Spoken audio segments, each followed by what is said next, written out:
What's up, everybody? Welcome to the VGU.TV GamerCast, the official gaming podcast of VGU.TV. I'm your host, Joshua Mobley, and with me this week, the one, the only, the James Pungello. Hello. Got Matt Mobley here. Don't say stage freeze, just do it. And Allan Muir. It sucks because it's gay? It's gay because it It's sucks. gay because it sucks. It's gay because it sucks. That one's the funnier one, I think. It's gay because it sucks. Yeah, that is the funnier one. You right. It sucks because it's gay, and it's gay because it sucks. Do the listeners have any idea what we're talking about? My don't review think for so. Operation I Record. have no idea. Should I explain it, or should we leave it in the dark? Just explain it. Basically, I was talking about opinion pieces for the site in a meeting, and I said, I don't care what your opinion is as long as it's well formulated. I said the last thing I want is something that to see like, the Xbox One, it sucks because it's gay, and then on the inside say it's gay because it sucks. And I'll have an aneurysm if I see that on the site, so please don't do that. Just have a reason, have an actual argument. What the fuck? So Now that's kind of our little thing, Every so often I come to James and I say, James, I'm working on an opinion piece. It's called Xbox One, gay because it sucks. What do you think? It's like, yeah, sounds I die good. a little bit inside every single time he says it.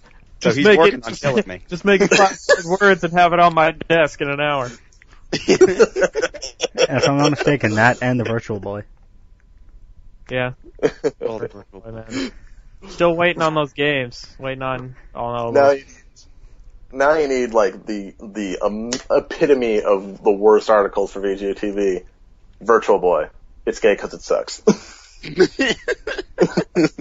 It's got two levels. It's a horrible argument, and it's about a terrible thing.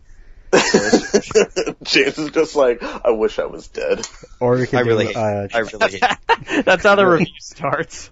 I I wish I was dead.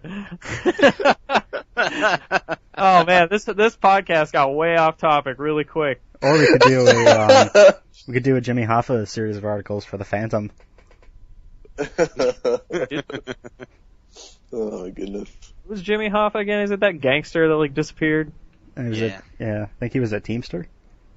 Yeah, something like that. Oh yeah, that's right. And they thought he was all tied in the mob and shit. And then he made a phone call at some restaurant, and then that was the last time anyone ever heard from him. And there's all these theories about where he was buried. So, video games. Yeah, so video games. This Jimmy is Hoffa, the video game. It's coming. It's search gonna for be Jimmy Hoffa. 2K It's just- games. It's gonna be just an working open world game publishing. where you walk around and never find anything. Yeah, spoilers. anywhere on- Never find it. They don't tell you that. They give you more DLC to try and find it. It's not like they rewrite history and your character finds Hoffa's body. No, it just ends with, I don't think we're ever gonna find it. And Credits! The only trophy in it is a platinum, but it's you can never get it because you can never find it. The platinum is find Jimmy Hoffa's body, but you never get it. You're like, oh god damn it, I just want a platinum this good. The impossible platinum. Wow. Oh my god, that'd be hilarious. This is a good episode so far. We haven't even talked about fucking video games yet. Anyway, this was supposed to be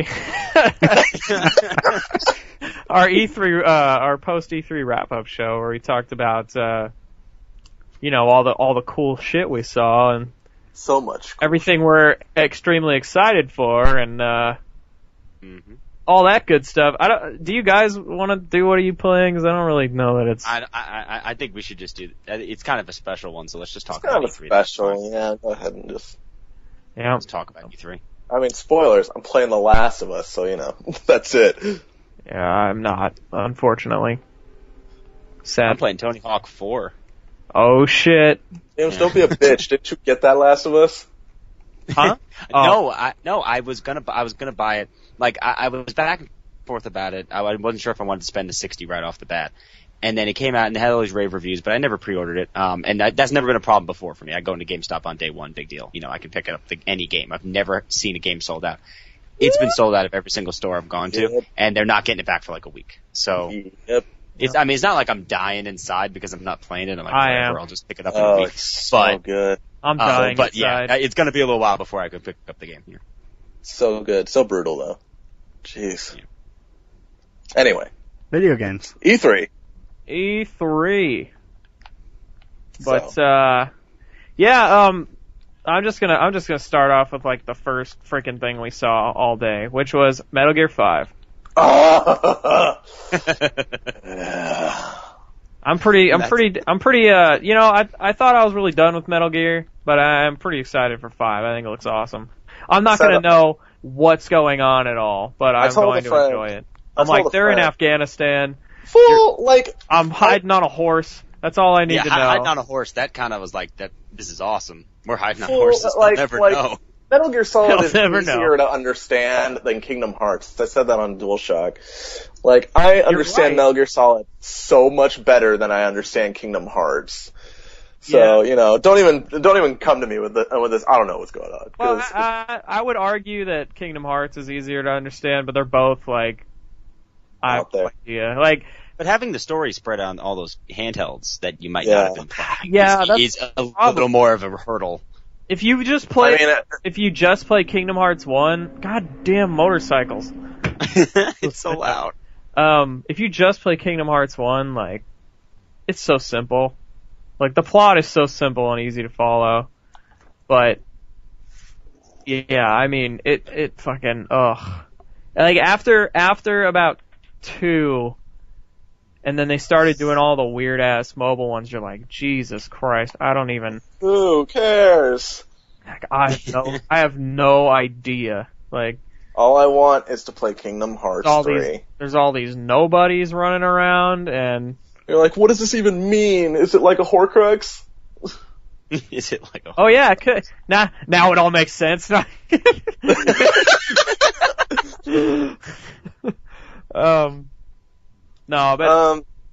Metal Gear Solid 5. Yeah. Oh yeah.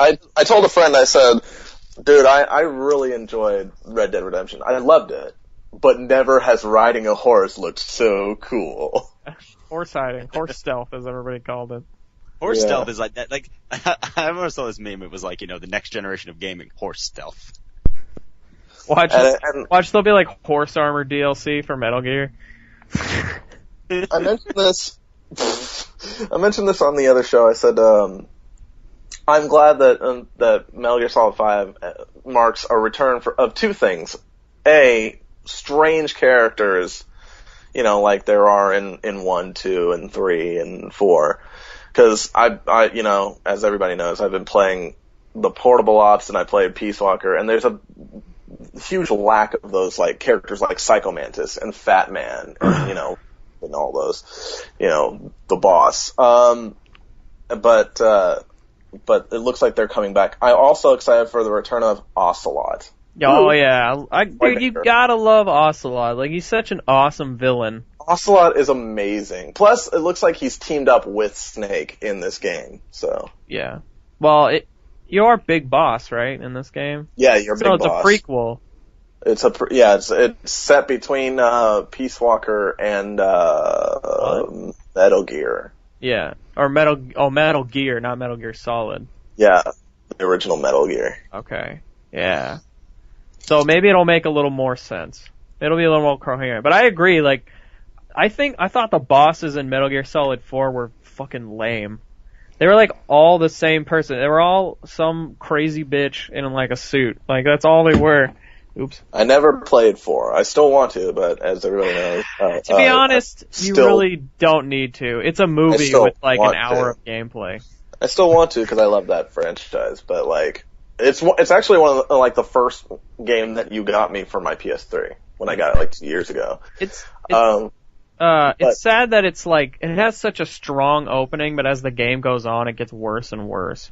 But it's like I've said a million times, I'm playing the franchise in chronological order, and 4 is at the bottom, still on Peace Walker. Gotta get around to that at some point, probably after The Last of Us. Somebody gotta help me. So, because it's pretty much impossible to finish that game on your own. Yeah, that's what I hear. I hear. Anyway. Metal Gear Solid 5 looks amazing, and I really want it. Very pretty. I remember people were saying, no. Like, I think it was last year on E3 when they shut off Ground Zeroes. It was like, is this PS4? They're like, no, it's PS3. And I was like, oh, okay, cool. I don't need to get like a PS4 right now. I can get it on here, but now apparently it's also going to be on PS4, which it makes sense, of course. And, you know, if a game is being released on PS3 and PS4, I mean, wouldn't you want to take it to its limit and get it on PS4? Yeah. I want to take it. I'm taking it to its limit. I don't give a damn. Like, that's the same. Like I desperately want to play Watch Dogs. Like, I desperately want to play Watch Dogs and Metal Gear. But if I have, if I can't get a PS4 day one, I'm gonna have to forego that and be like, look, I can't get these games right now. Even if they are released on PS3, I can't do it because I want to play it until you see the experience on the next generation console. I get that. Because that's pretty much what it's meant for. Right. You know? So, you know. But I'm super excited for that. That was like, I guess, probably one of my main games of E3. Yeah, I'm trying to think of other games they showed at Microsoft. Okay, so we saw a new IP, or not a new IP, Rise, which is wasn't the original Rise on PS2? I think no, so. I think they're two unrelated products. Are you sure? Well, let's go to the all-powerful Wikipedia. Because the guy who came out and was talking about it, he was like, I've been wanting to make this game for a long time. Like, I'm pretty sure he made the original, and I'm pretty sure it was on PS2.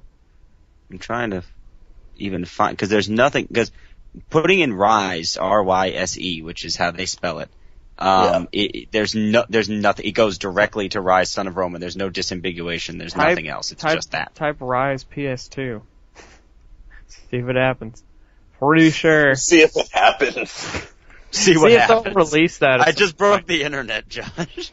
Oh no! My computer just exploded. I'm worried that they just took a former Kinect game and made it to an action game. What? It was originally going to be a Kinect game. Why? Because, you know, they're still trying to make Kinect happen. Yeah. Why? Just stop it. Well, now they have to with their stupid fucking new console. I don't know, man. Nobody wants that. I mean, well, most people. Well, apparently people who want an Xbox One want it.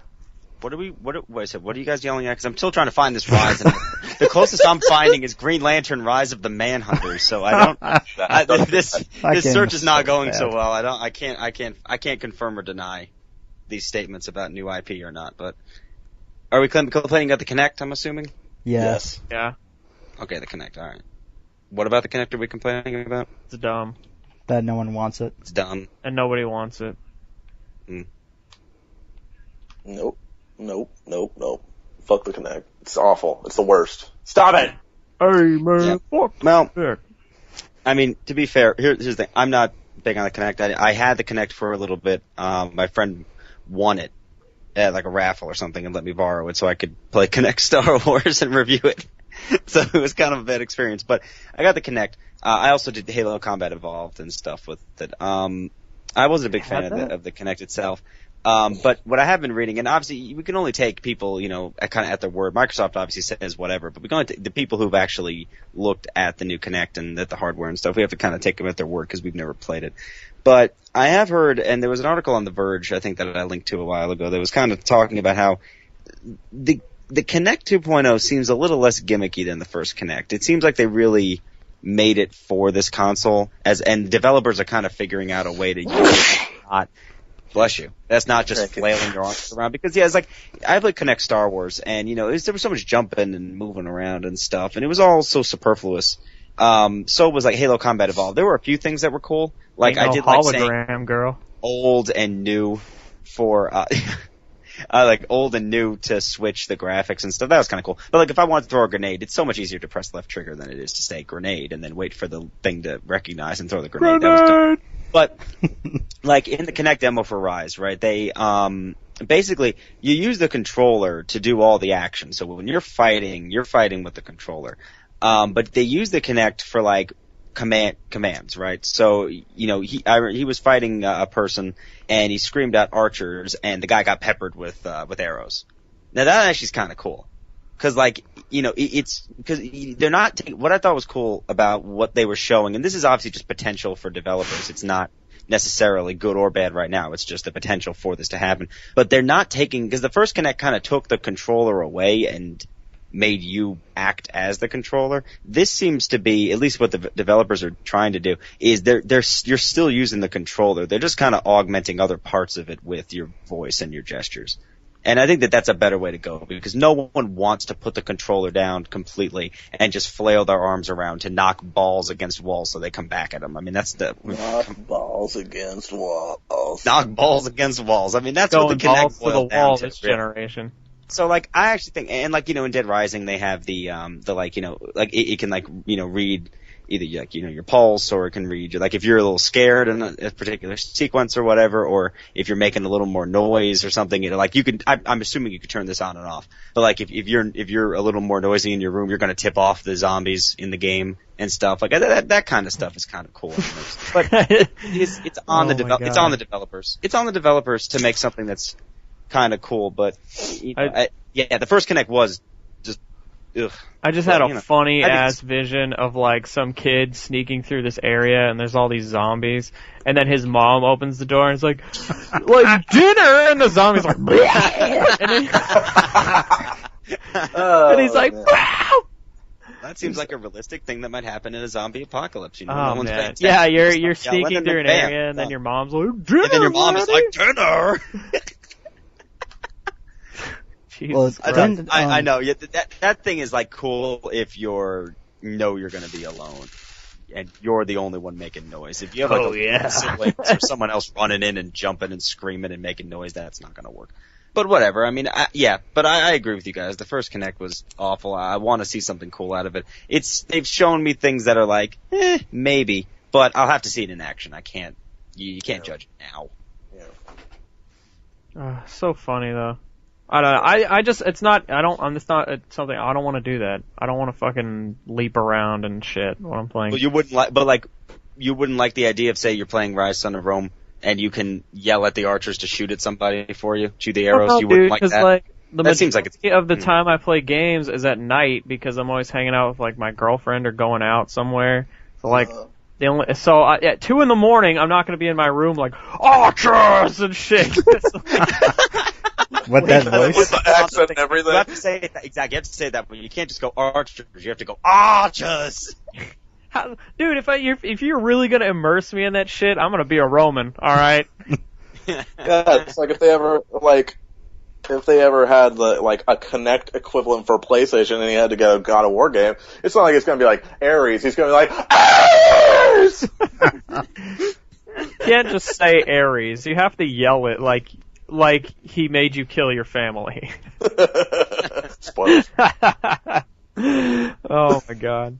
I think it's once again, it's gonna be one of those things. It could work, but I really do think they need to have it as kind of an optional thing. You shouldn't. If there's a game where you're basically we're gonna take this really cool game, but you have to flail around to play it. That's not gonna have to flail around. You have to flail around. I wouldn't care as much if it was optional, but they make it mandatory and shit. I mean, I'm sure you can turn it off, but it's not like you can unplug the thing, Yeah, exactly. And you can't there's no SKU without it.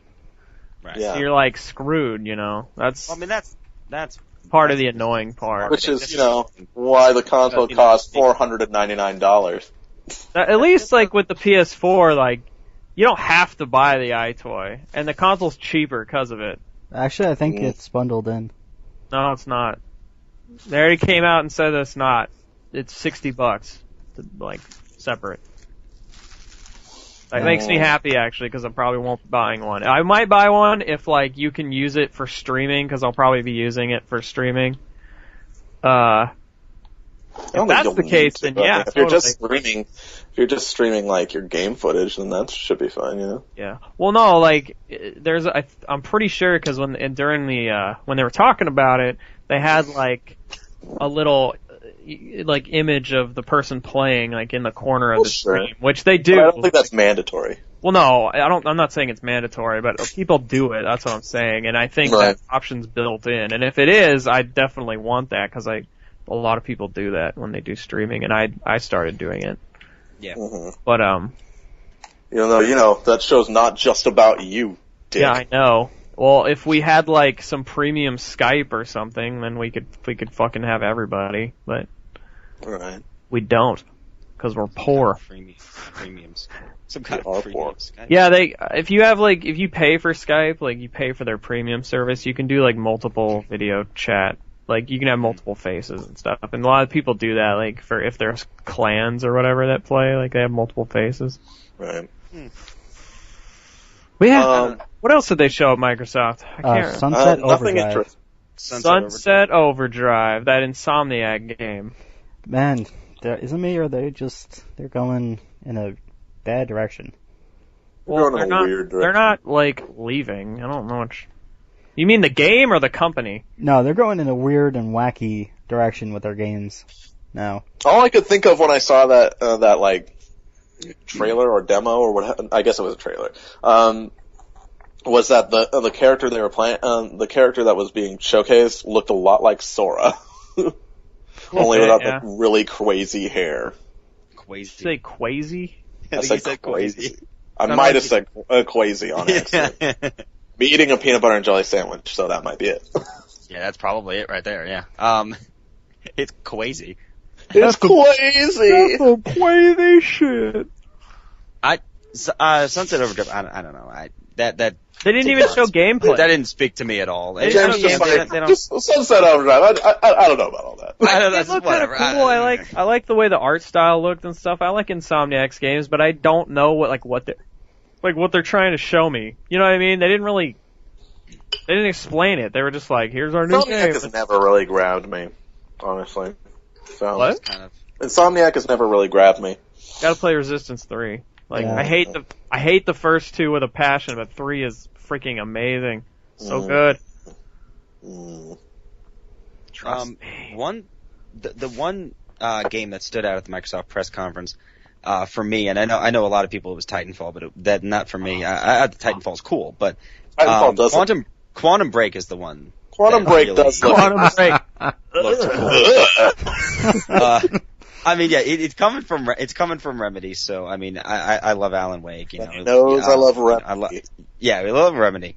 I think what was cool because I was watching some interviews with Sam Lake, and he was talking about basically how Sam Lake is a writing genius. Mm-hmm. And basically how they're doing the game where, you know, you go into the game, you see all these different things. You play as 2 different characters plus the main bad guy at certain points. So as he said, 2.5 characters. You play different characters. You make these choices. These choices kind of affect how the game's story plays out. But they also have like this show, right? Like a live action portion, right? And the choices you make in the game affect how the show plays out.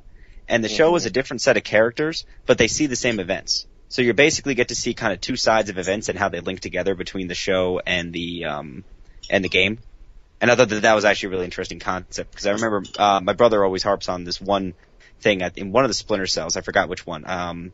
But basically where you kind of in the single player you play through and you like have this radio conversation at one of the cutscenes, and then in the co-op you play through as the people on the other end of that radio conversation. And it's kind of cool that you see both ends of it. And I think seeing both ends of situations is kind of a cool idea. So that one really got my attention. I've always liked that in shows and games. I like that in Resident Evil 6. The newest season of Arrested Development did that as well, but that's not a video game. I'm just saying, I like that. Yeah. I like that tactic. You know, I love all this, but there's still one game that no one is talking about at all.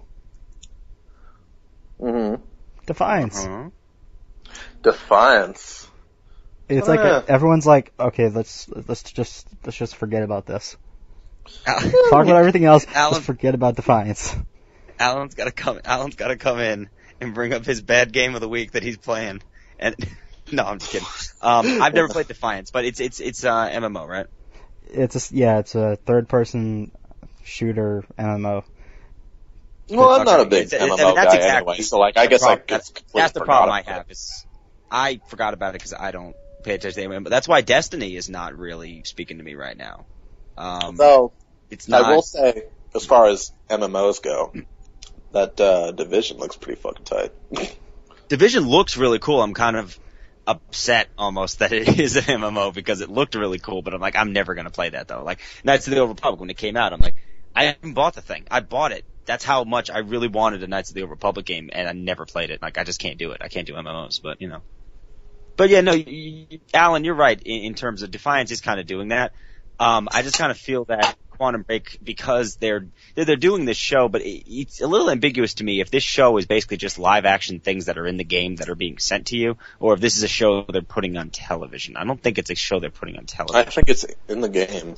Right, I think it's in the game. So for that, to me, makes kind of more sense, because you can really manipulate it more and have the show and game really play off one another much more easily when the game is all kind of preset already and it's shipped out, as opposed to when you have a television show that has the audience and you kind of have to, it takes so much longer to produce those episodes, it takes so much longer to get fan reaction to those episodes and then have that affect the game and then have the game affect the episodes.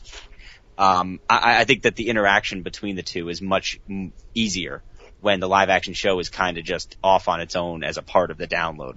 I think it's not a part of network television, you know? I think with Remedy doing this, I think they're really staying true to form with Microsoft's ideals, in that when you buy video games, obviously the first thing you want to do is watch television.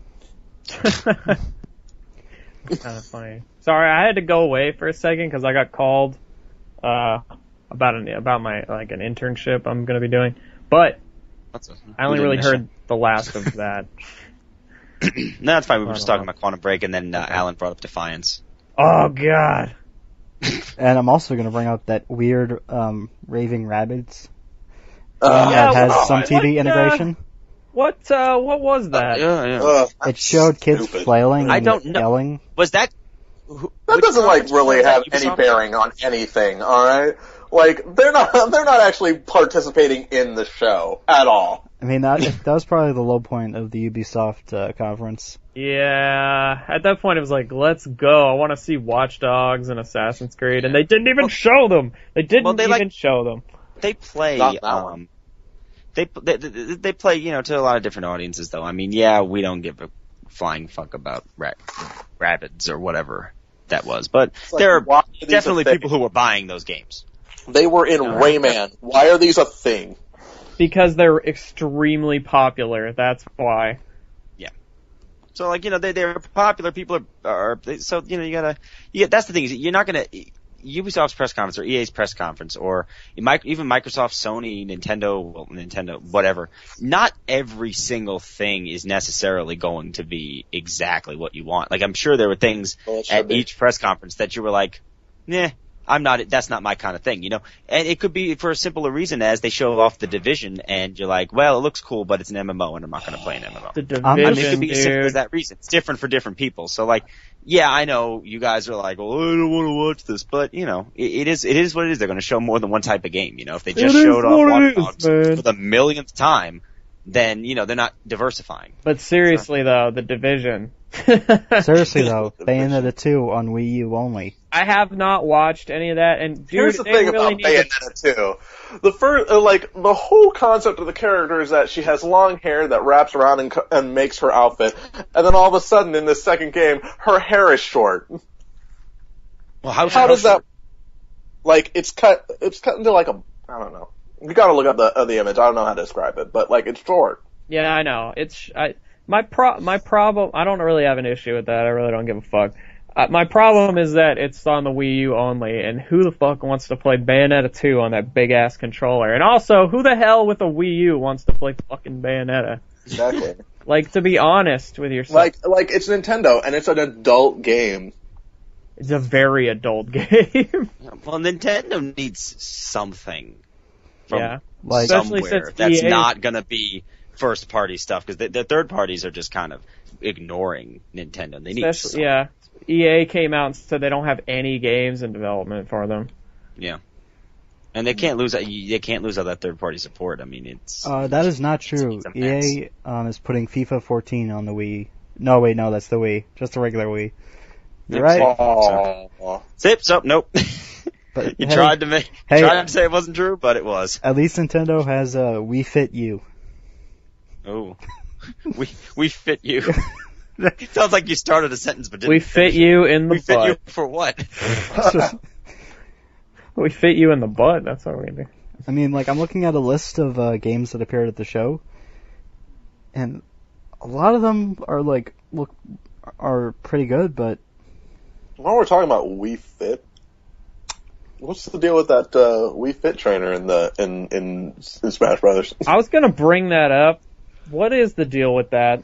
I heard too that they did like teased the media that it was a big announcement, and they made them wait for like 45 minutes, and then they did that, and they basically they trolled all the press people who actually did show up to they announced like 3 characters for Smash Brothers, and I had different reactions to all of them. It was like Mega Man, oh that's cool. Yeah, Mega Man I thought was really cool. And then it was like Animal Crossing Villager. I was like, all right. All right. And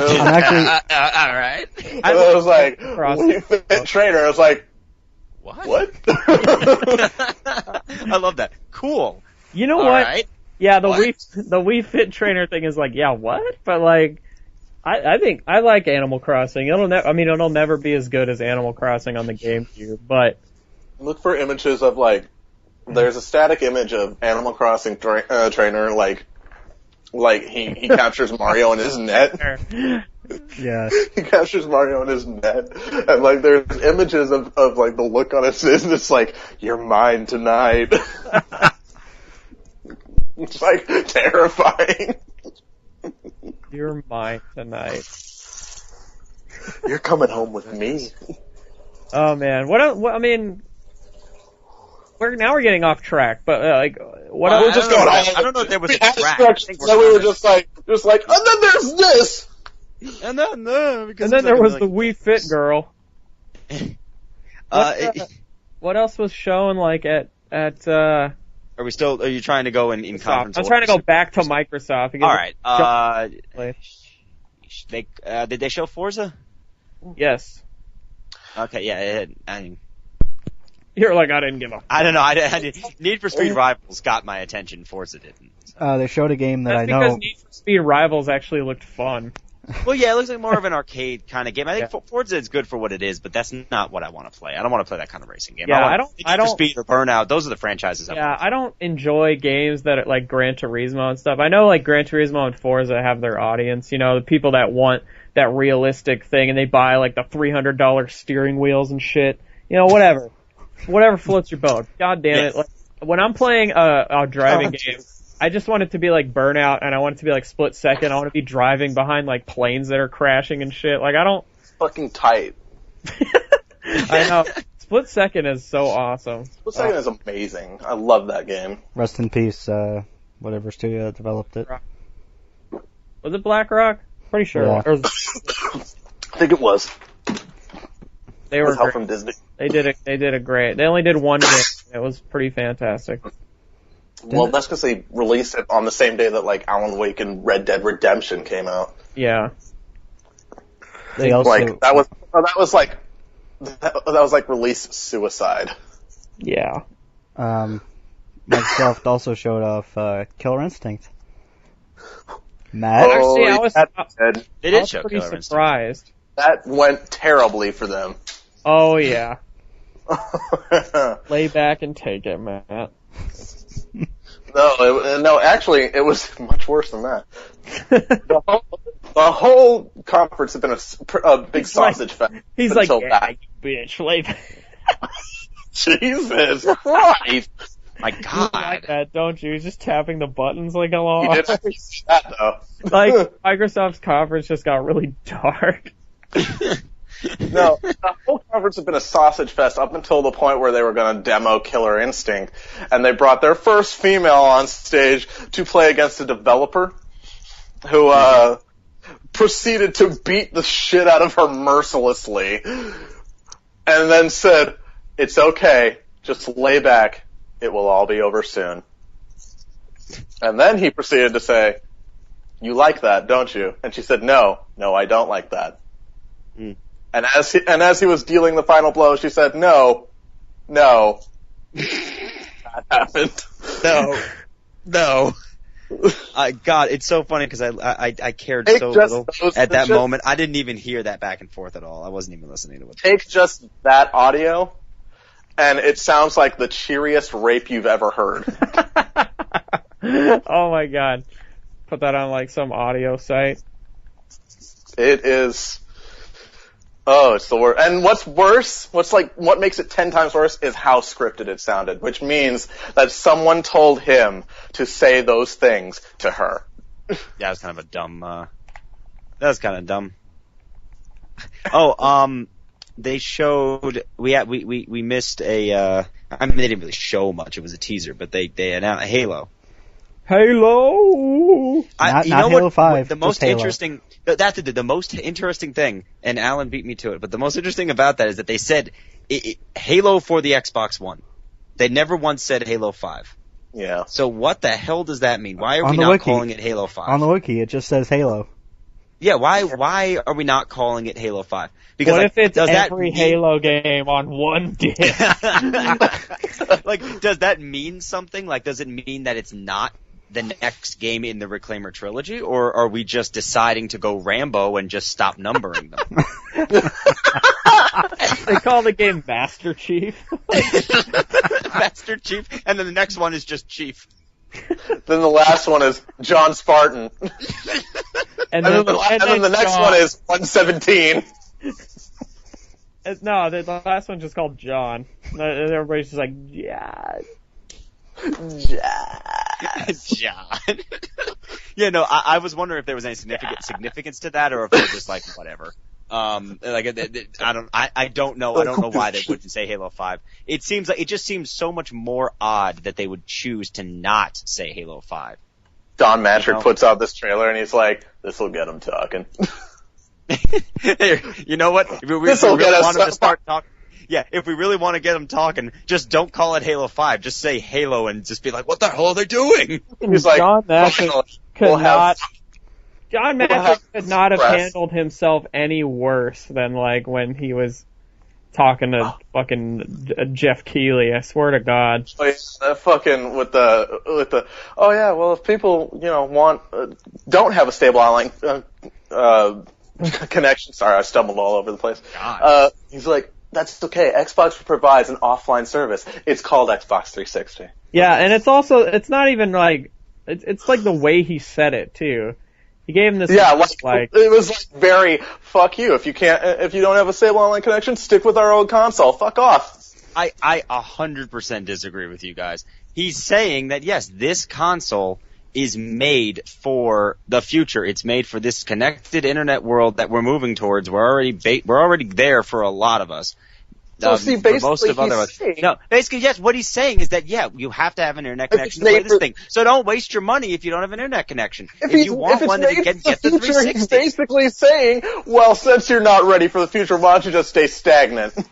Basically, live in the past. Here's the thing. Microsoft's whole plan. How do you think living in the past, Marty McFly? Oh my. Microsoft's whole plan for this console, clearly, as they've said a million times over, is that they decided let's make a box that's basically already what it's gonna be naturally in like 7 years. Let's just make it now and force people to change. That's what they're doing. They're saying, look, you know what? In 7 years, in 10 years, when we might not even make another console, 10 years from now, everyone that's going to be spending $500 on a console for an HDMI TV. I'm not talking about people who aren't getting electricity to their house. Big deal. You don't market to them. But in 10 years, most everyone's electricity. Exactly. So most people in 10 years are probably going to have a pretty stable internet connection. At least going to be connected to the internet. I mean, think about 10 years. Then they can get an Xbox One. What I'm saying is that they're making this console with the intent of saying this is what the world is going to basically be in 10 years. So we're just going to make it now, and we're going to say, yeah, you kind of have to conform now, and we'll pay off the dividend later. Is it smart? I mean, probably not right now, no.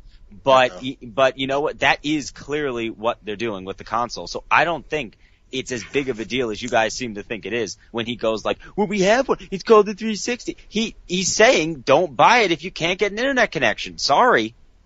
Sorry. Can I mention not marketing it to you? Can I mention the one game that I don't think was really covered that much that is going to be awesome? Can I take this off topic, please? Yeah. Well, first, I'd like to just say, James, I think you're overlooking a major problem, and it's that the Xbox One sucks because it's gay. My God. Yaiba, Ninja Gaiden Z. Ninja Gaiden. I never even heard of it. Is that like a re-release of that same No. game? It's about Ninja Yaiba Kamikaze, someone who was killed by Ryu. He was resurrected as a cyborg by a mysterious organization, and he has to stop a zombie plague in exchange for the power he needs to take revenge on Ryu. I think you're making this up. No. Inafune is involved in this, so you know this game is going to be crazy. Why does this I don't exist? recall any of this. I don't know. No. It's a third-person combat game made by Techno Kamai's in development for current gen, set early 2014 release. He's not lying. I didn't say he was lying. Matt suggested he was lying. I think you're making this up. I think you're making this up. I'm surprised. Here's the thing. I've never heard of this, but I'll tell you right now, it's already shocking that they're not going balls to the wall right now to try to release this before the next generation consoles come. Twice now, James has said balls to the wall. Balls to the wall. Well, the first one wasn't in the truest sense of balls to the wall. It wasn't in the phrase. It was that you were hitting balls at the wall. But anyway, it is. But anyway, God, I can't get through this. No, but like seriously, if you're going to release something for the PlayStation 3 and the Xbox 360, why would you not be like rushing to get that thing out before the PlayStation? It's also for iOS, sir. What? Oh, God. Whatever for iOS. Who cares? I mean, it's also for iOS, sir. It's also for iOS, so that makes it okay. Why? Who's going to buy it on the PlayStation 3 and 360? I mean, People who like Ninja Gaiden. We're not talking about it's coming out in the holiday season, where maybe people haven't quite bought their consoles yet. We're talking about early 2014. That to me means Q1. That means anywhere from January to March. James is about to receive so much hate mail. Hate mail from who? No one listens to us. Yeah, I know, but it's from all the Ninja Gaiden people. They're gonna be like, two of them that come out of the woodwork are gonna be like, they're gonna be like, I decided to give your podcast a chance this week, and now you've immediately turned me off. Back to Bombcast. It's nothing against Ninja Gaiden. It's against the idea that why are you putting out a current gen game in early 2014? Why have you not only like that really hardcore people that are gonna like sell a kidney to some fucker on the black market are gonna be able to get a PS4 day one. So like, what are you talking about? What are you talking about? You need to sell a kidney.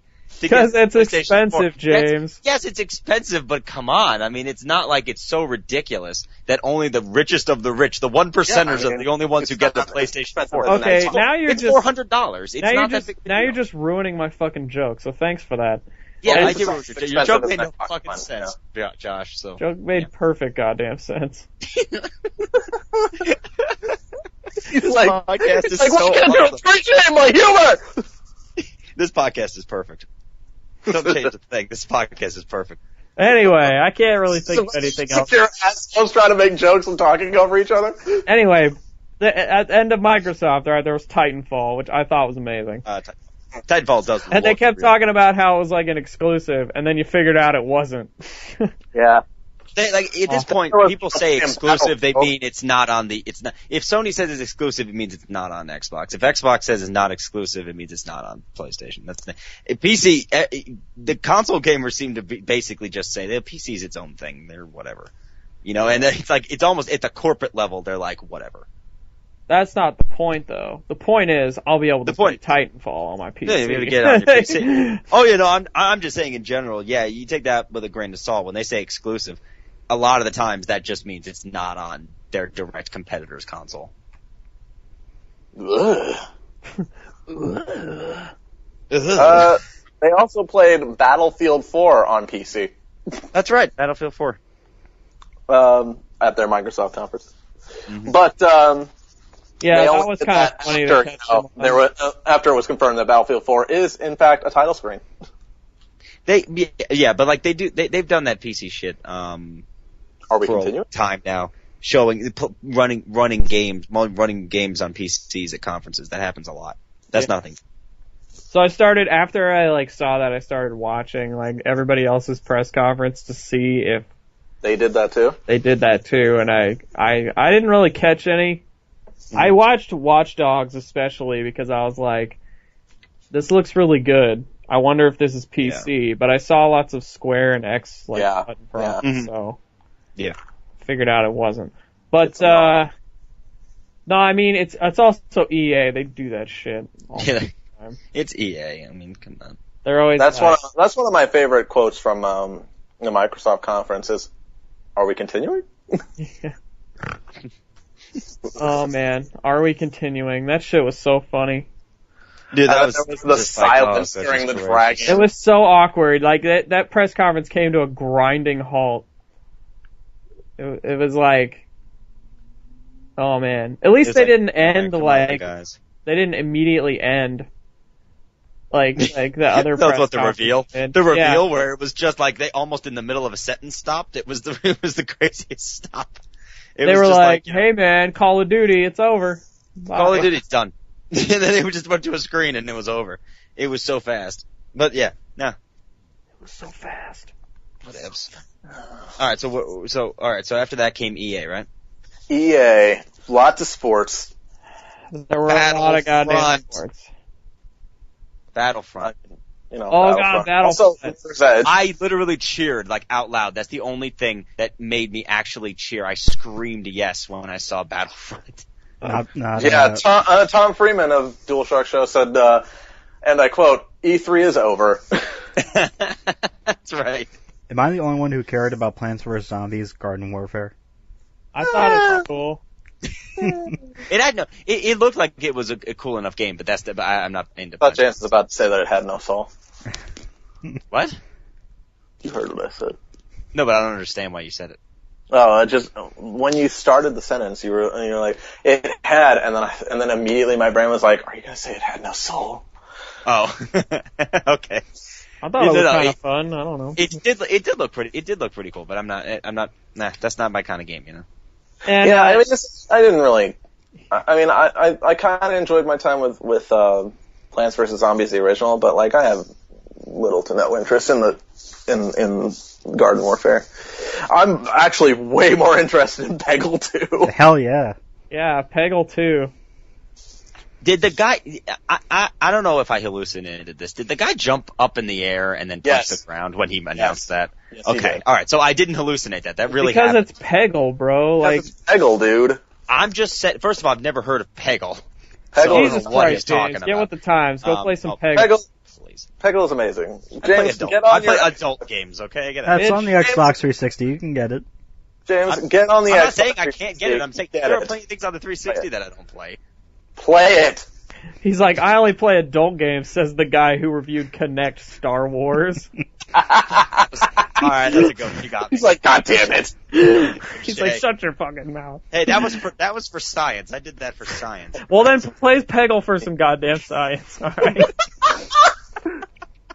Because it's freaking good, alright? It's awesome. It's amazing. So much fun. Super fun. You could just do it for hours. You could just Peggle off for hours. We had a very happy guy announcing Peggle 2. I think they showed more Battlefield. It looks really cool. Yeah, they showed multiplayer. Yeah, they showed. The one thing about the Battlefield thing, the building came down. Exactly. The fact that they were in that building and they were like, "Oh shit, this place is unstable," and they jump out with their parachutes and turn around and the whole damn thing collapsed. That was pretty cool. Big skyscraper.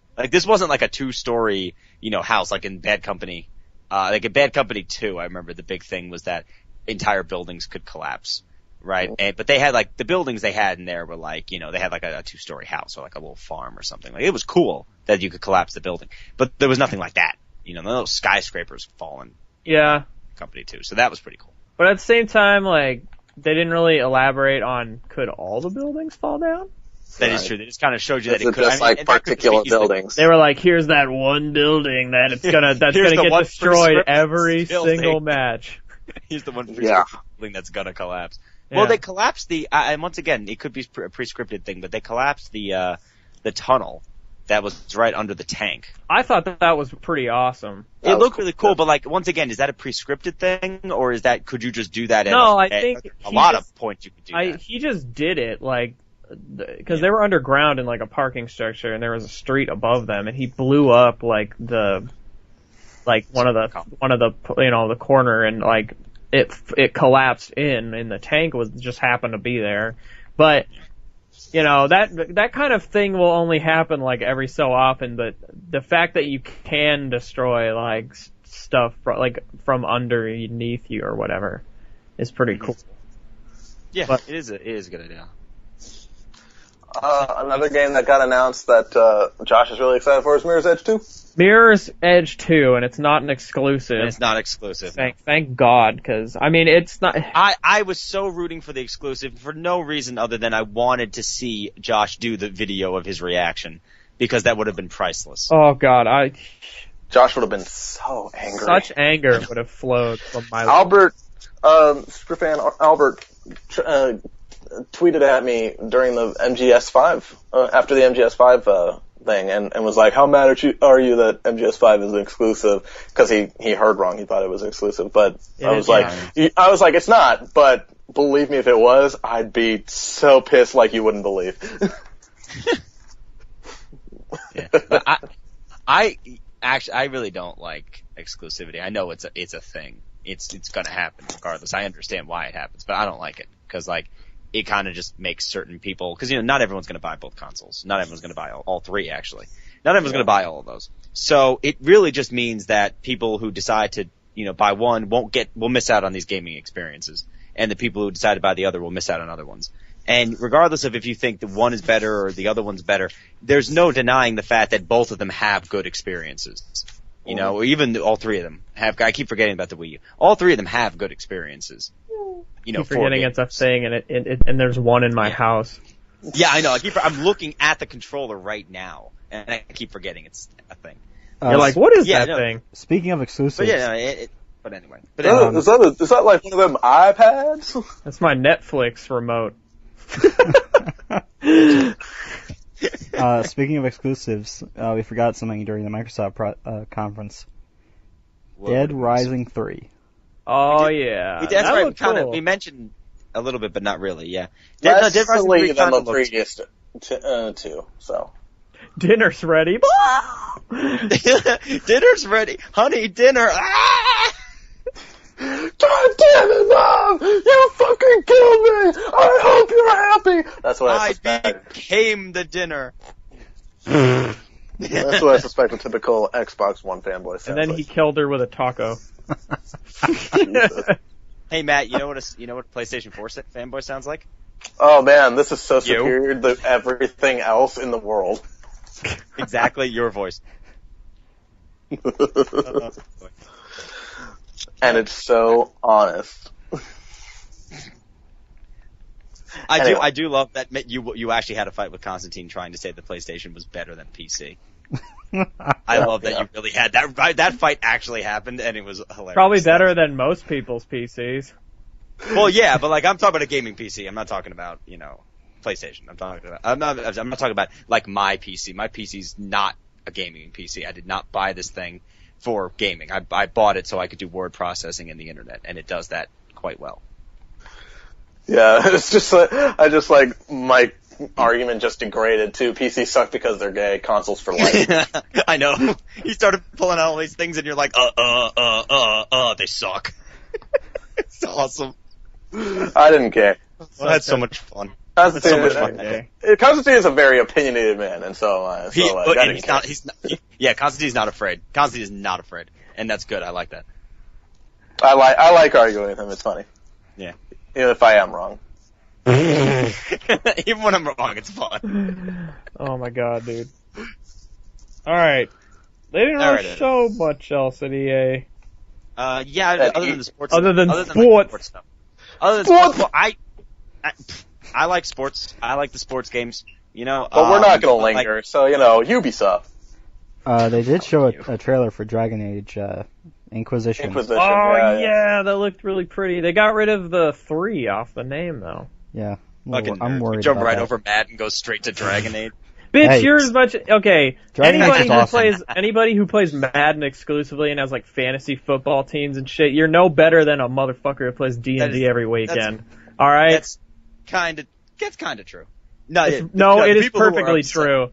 It is true. Fantasy football is just D&D for nerds or for fucking jocks. For D&D for nerds. It's It's a little redundant. I don't know. No, but yeah, okay, sorry, go ahead. Isn't that D&D? I like that. Yeah. D&D for nerds. Isn't that D&D? D&D's All right. great, man. D&D's super fun. All right. Sorry. Continue with Dragon Age because I can't. I haven't beat either of them, I have. but I do really like them, and I think this one looks really cool. I'm curious to know is it gonna be the same character? Is it gonna be Hawks again from? No. It's a new 2 character. Okay. What? They said there's a chance he may run into Hawk, or the hero of Ferelden. So is it gonna be like are they gonna look up your saves and stuff? Yeah, they talked about either doing doing file transfer or save transfer, or finding a way to get around that, since it's coming out on the Xbox One and all, and PS4. But basically, the trailer basically showed the apocalypse. Yeah. Yeah. Some it portal does opened, look cool. and monsters came out, and Morgan was just narrating. And in a less skimpy outfit. And Varric looked sad. Dude, I love Varric. That guy was cool. That was pretty cool. They have no fucking clue what we're talking about, Alan. Yeah. I've never even beat the games. I like kind of know like a lot of. My real question is, where is Sandal? I don't know him. He's the enchantment guy. I don't know, dude. I didn't beat him, so I don't. I want to go back though. I want to go back. I think I still have my saves. I think they're fine. It's better. PlayStation Cloud. It's also good on PC too. Just saying.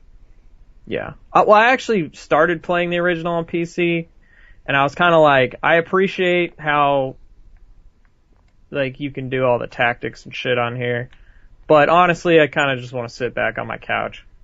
Like, that's why I bought the PS3 version.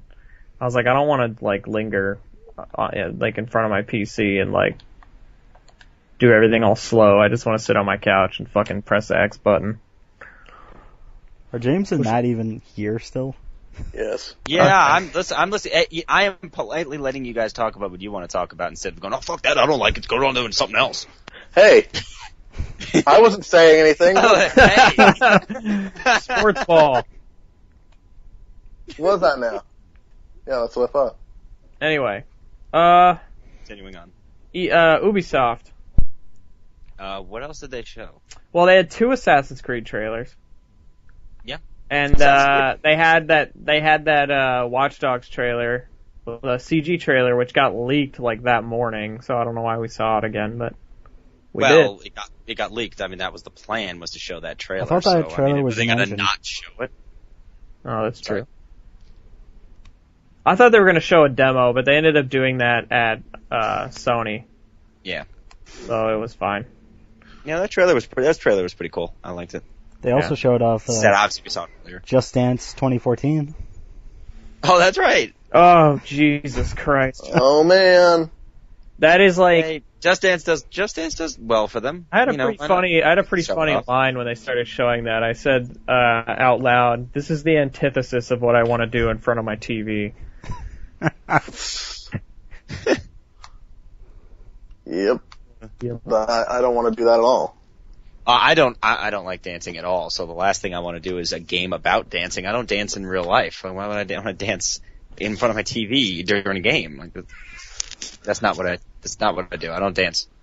Sorry to disappoint, but I don't dance, guys. Hologram girl, James. Damn it. Hologram. I know, for the purposes of that review, I actually literally, did maybe 2 moves of that dance thing, got them horribly wrong, because I couldn't do it, because I was barely... My little brother realized that I was gonna be coming up on the dance portion, so he grabbed my mom, and they were both, watching, and I'm like, son of a bitch. I'm like, now I gotta pretend I'm dancing. So I just gotta put my arm in the air, and they're like, you're not doing it right. And I'm like, I know I'm not doing it right. I'm just gonna do it for 2 seconds, and then say I did it, and then move on. And give this game a 5. I wonder if I'm giving this game. I already know I'm giving this game a 5. I just got to appease the gods. I can't say anything about it until I played it. Oh, Josh, I totally forgot. I wish I'd brought this up when we were talking about Dead Rising. But at the end of Dead Rising, it turns out you were just mentally ill. Oh, that's right. I had a joke that what's it called? That if at the end of Dead Rising there was a twist that there weren't zombies the entire time, you were just a mentally ill person, and that at the very end there's just news reports that are no indication he even tried to stop.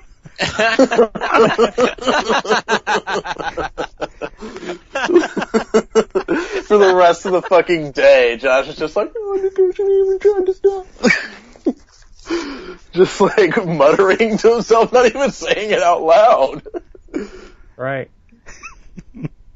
I had an idea, that cause I was watching the Dead Rising thing, and you know that there's so many zombies, and you're driving the car and you're running over the zombies. I thought it would be super awesome to have a mode in Burnout, the crash mode, where you just press both, both bumpers or R1 and R2, and then you go into a crash, and then you just string zombie kills in that crash.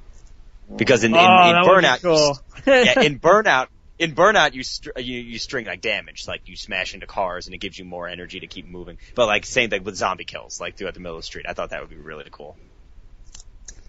Anyway, that was just because we're talking about Dead Rising. They showed a South Park trailer. Yeah, I'm hyped for that game. Even though the trailer was barely anything. Yeah, still hyped really. for it. I don't give a damn. Yeah. It doesn't really matter to me. Yeah, it's gonna be awesome anyway, so. And I like the end, or it's coming this fall, or whenever, fuck you. You know how video games work.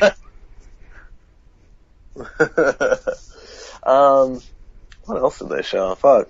Are we still on EA, or are we on We're on Ubisoft. Okay, then The Division! We moved past it. We're beyond. Yeah. Oh, yeah, that's right. We kind of talked a little bit about it. The Division was, amazing.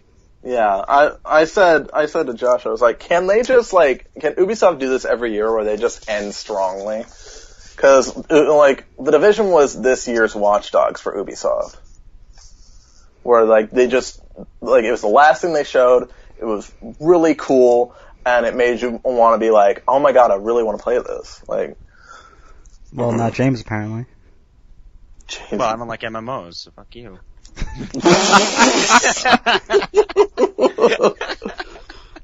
James is I don't want any part of that. James is go fuck yourself. I thought it looked cool. I mean, my older brother was dude, The Division looks so cool, and I went, it's an MMO, and he went, fuck! And he's he's not gonna play it. I'm sure you could play it offline on the PlayStation.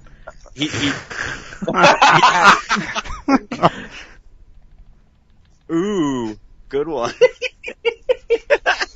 I love Matt. Oh my god. Jeez. Some fucking maniacal laugh over here. That's funny. That's really funny. Yeah, but he barely has time for short single player games. I was surprised he even finished Halo 4. He's has it's no time to game. That's what happens when you have a real job. It kind of takes away your gaming time. Yeah. Anywho. Yeah. They announced 2 Trials games. Oh yeah, that's right. They did. Actually looked pretty cool. The Trials Fusion. Trials, yeah, it was all in the future and shit. I was oh, some sci-fi game, and then just a motocross. I'm what? There was also Mad Max, remember that? That was at Sony. Was that at Sony? Yeah, that was at Sony. Because I thought it was going to be Fallout 4, and then it was Mad Max, and I'm like, I'm disappointed, but it still kind of looks cool, but I'm still disappointed. Yeah. Well, it'll have that Fallout feel, because, I mean, Fallout was inspired by Mad Max, so. Yeah, and but, I mean, the it's Just Cause 2 guys are doing it, so it's going to be a big open world. It'll be, like, probably ridiculous. Just Cause 2, like, I gave up on, because I didn't want to play it anymore. Because it was so big. It's so huge. You don't know what to do. Well, it's one of those games that it's so big, you almost don't want to do the main quest stuff. You just kind of want to fly around a little bit, and then it's like, yeah, I don't even want to play it anymore. So, I mean, there's always that danger, but, you know. Plus, Tom, when I told Tom I bought it, he goes, you take a look at the trophy list? I was like, yeah, it looks pretty easy. He goes, no, it's not. And I was like, fuck this.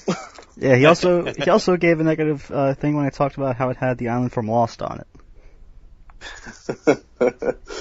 Oh, Tom's so angry. Tom was not a happy camper during the Sony conference. That was the funniest thing. Like, I was like, how did you get on my PlayStation podcast? All right. He was so mad. I mean, like, and yeah, like if he expected them to come out like swinging right out of the gate, then yeah, it was pretty damn slow. Yeah, but at least they got all that stupid shit out of the way. I tried to tell him, and he was like, no, stupid. Yeah. I was like, get off my show. Alright, so, what else, Ubisoft? Anything else for Ubisoft? The crew. Oh yeah, I thought that guy said the Krug. And I was like, what's the Krug? It was like, what, is that like the cousins of the Crudes? I don't want any part of that. I know. I actually put, like, in my notes, the Krug. Because K-R-U-G, because that's what I thought he said. He said it like 3 times. Like, when I heard the crew, I thought he was talking about that game like The Club, and I was like, what? Nobody remembers that game, The Club? Yeah, it was done by the Project Gotham guys. Yeah. Rest in peace, whatever studio that was. Rest in peace, whatever studio that was. Rest in peace. Doesn't even have the decency to remember their name. Hey, it happened like 3-4 years ago. I have no. Wait, what game was this again? I'm sorry. The Gotham Racing. Yeah, well, Split Second happened a few years ago, and I still remember that shit. Rest in peace. He says, says, rest in peace. That was BlackRock, right? Bizarre Creations. Yeah, Bizarre Creations. Oh yeah. Those guys. Man, Geometry Wars was sweet. Man, Geometry Wars was sweet. Geometry Wars was really good too. My friend was like, "You have to play this game," and I'm like, "What is it?" He's like, "It's called Geometry Wars," and I went, "No, that sounds like math." And he was like, "No, you got to play this." So I played a little bit, and I'm like, "I think I'm gonna have a seizure," and I stopped playing. So Geometry Wars didn't work with me. I didn't have the concentration for it. And then PlayStation did like their what's that one? Oh god, the Star. Stardust. Super Stardust HD. Super Stardust HD. Man, I love Super Stardust. It's so good. Fucking love Super Stardust. That is PlayStation's Geometry Wars. Pretty much. So it's actually like a little harder because you have to switch weapons and stuff. Geometry Wars is like all the same weapon, but Geometry Wars is still really good and gets fucking ridiculous later. Did you guys ever play Dead Nation? No. Yeah. I never got a chance. I played it briefly. I was convincing Josh. I played it, like briefly, and I was like, eh. Yeah, it was done by the same guys, and like it was, and man, that's the one game I really hope gets a sequel. Oh, that it will. I mean, it was a top-down shooter zombie game. Who wouldn't love that? He's like, who in the fuck? Who in their right mind? So E3. Yeah, E3. Yeah. You know what Rayman really Legends. pissed me off? Legends. Rayman looks awesome, of course. Wasn't that going to be a Wii U exclusive for a little while? It was going to be. Yeah. It was going to be, and then now it's not. Now and it's then Ubisoft was like, we might lose money on that. We should. Yeah, this might be a bad idea. But at least they also made the game like bigger. Much bigger. Yeah, with the delay, they added levels. They added 40 levels, didn't they? Something like that. Yeah, it's gonna be on the Vita too. Woo! I hope it gets cross buy. That'd be awesome. What I do know is Michel Ancel got really pissed at when they found out it got delayed. Who? He's like Beyond Good guy and at Evil. Ubisoft Montpellier, right? Yeah, he's the mind behind Beyond Good and Evil, Rayman Legends. Basically, all the good, like, platformer types of games at Ubisoft. It's Michel Ancel. Yeah. Got ya. Yeah, he was really pissed off. What else? He's like, how dare you delay my game? I don't know how to do his fucking accent. You're like speaking in like a Serbian accent. Like, Yeah, that attempt was phenomenal, by the way. Still, another year with no mention China of Beyond Good and Evil 2. I know, right? Still no mention of The Last Guardian. Or no. Yeah. They didn't mention it. No, you were right. You were right, Matt. You were right. That's right. Yes, Yeah. The Last Guardian still, but at least we were 1 for 2 on games we hadn't heard of in a while, because we did hear about Final Fantasy Versus 13, except that it's called Final Fantasy 15 now. Which Josh called. Yes. And it looks fucking great. I know, I called that shit. I was like, they need to just, like, rebrand it, because there's a lot of goddamn, like... Yeah, he called that during an Uncharted 3 live stream. Did I? Yeah. I've been saying that, like, a lot, but... Yeah, I mean, we've been saying that, like, in our own conversations a long time, but, I saw an image online, it was like a split screen image where it was the guy from, Final Fantasy 15 in a throne on one side, and then on the other side it was, Lightning from Final Fantasy 13 on the other side. And it said, remember when these were two halves of the same story? I do. And I was like, who gives a shit? Who gives a shit? You're gonna play the game now. Like, yeah, and I mean, they also announced that 15's gonna get sequels, and I was kind of like, ugh. But I mean, they also said, like, it does have, like, a climax, and it finishes, you know, like, it has an ending. Which, then I thought, well, that's cool, but then I thought about it, and 13 had an ending, too, and then they decided, let's add some stupid shit so we can keep this going, and I'm like, nobody wants this. Was better. I'm like, so. I don't even want this. And I liked Final Fantasy 13. I'm like, stop it. Yeah, I mean, Stop. Final Fantasy, as the series has gone on, it's gotten more and more sequels to each of their iterations. Like, the first 2 didn't have sequels, 3 didn't have a sequel, 4 was the first one that had a sequel, and I think that one got a sequel, like, way later. Like, way later. And then it was, 5, 6, 7 had, like, a whole fucking universe around it. 7 had a prequel, and then it had, prequel on PSP, a sequel on PS2. It wasn't really a sequel, it was like a spin-off. It was kind of a sequel. I mean, it is technically a sequel. It is set later, and it does feature a lot of the characters from the original game. So yeah, but it's not like a direct sequel. It's just kind of like I would say it's more of a spin-off. I didn't think it was that bad. People talk hella shit about it had a movie and I think a cartoon series as well. Yeah, it had a cartoon series? I think a short one, a very short one. Like, because I know it had Advent Children, which is a really good movie. But... And then there was 8 didn't have a sequel, 9 didn't have a sequel, 10 had a sequel, but that was the first time that a Final Fantasy game had a sequel, and it was fucking terrible. Yeah, that game's awful. What, 10-2? 11 was... 10-2 is awful.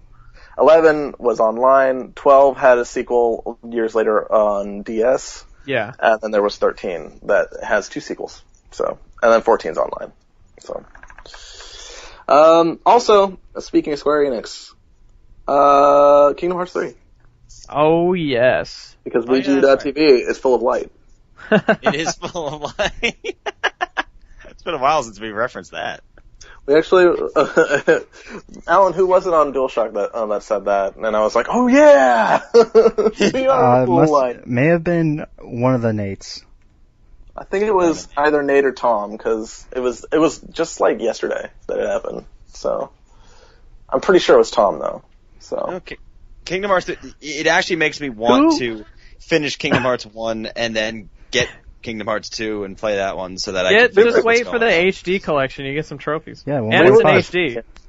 When's the HD collection coming? September. Yeah. Oh, alright, okay. We were discussing that, like, if you were never into like PlayStation consoles, then you want to play Kingdom Hearts, you're kind of fucked because you're getting the very end of the series. Well, that's true. I mean, I have a PlayStation 2, right? So I have the original Kingdom Hearts on the PlayStation 2. I don't have Kingdom Hearts 2, but I do have the original. I don't even think that the HD remixes are cross-platform. No, they're not. Yeah. They're just on PS. Yeah, see, that's why I was like, why are you putting Kingdom Hearts 3 on Xbox One? Yeah, that was like a huge surprise. I'm like, I don't really see the point. I think they're kind of like, well, it needs to make money. Final Fantasy 15, I get it, right? Like, all the Final Fantasies are different. That game's gonna be freaking amazing.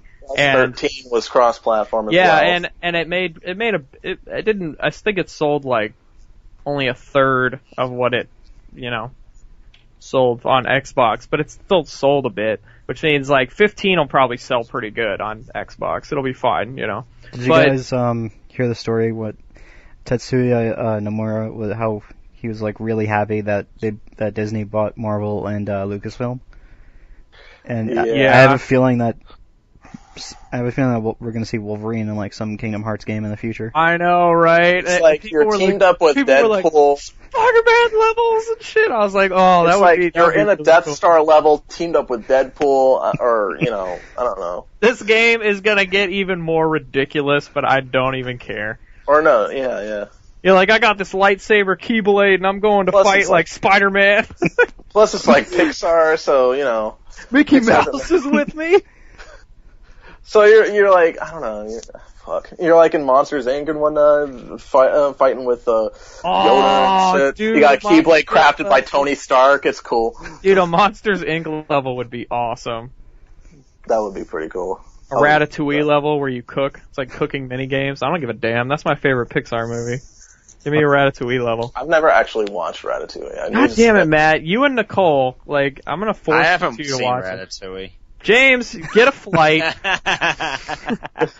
You gotta watch, dude. Ratatouille's great. It's like Patton Oswalt, and he's a rat, and he's like, I'm tired of eating all this rat food. I want to cook, and he tries to learn how to cook. And there's this guy, and he wants to be a chef, but he's a shitty cook. So then the rat like goes on his hair, like pulls the rat like pulls his hair, makes him a good cook. He's like going as chef. He's trying to impress Colette. It's like this, this hot girl. He's like, we fucking know who Colette is. He's like pulling his hair and shit, and they're like, but he's hidden in a hat, so nobody knows, it's actually the rat. It's not just him. They're making sauces.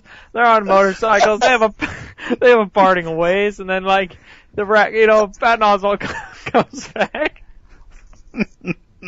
Oh man. No, I don't even have to watch it. And there's this old guy, and he's like a really bad food critic, and he sounds like Vincent Price, and he's like, ooh yes. And then they make him this ratatouille, and he like eats it, and he has this like hallucination. Then he's like, ooh, Gusteau's restaurant was actually pretty good, and then like, happy ending.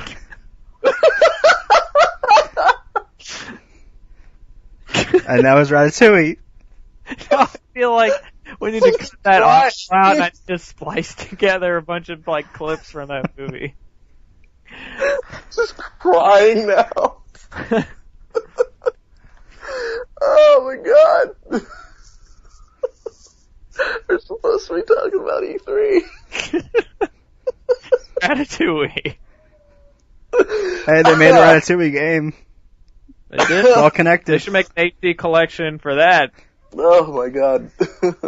HD re-release Ratatouille with some trophies. Oh man. Just like, beat the game, here's a platinum. Oh jeez. That's funny. But what else happened? They showed off some more Assassin's Creed 4. Oh, yeah, for a little while, and then, the pros.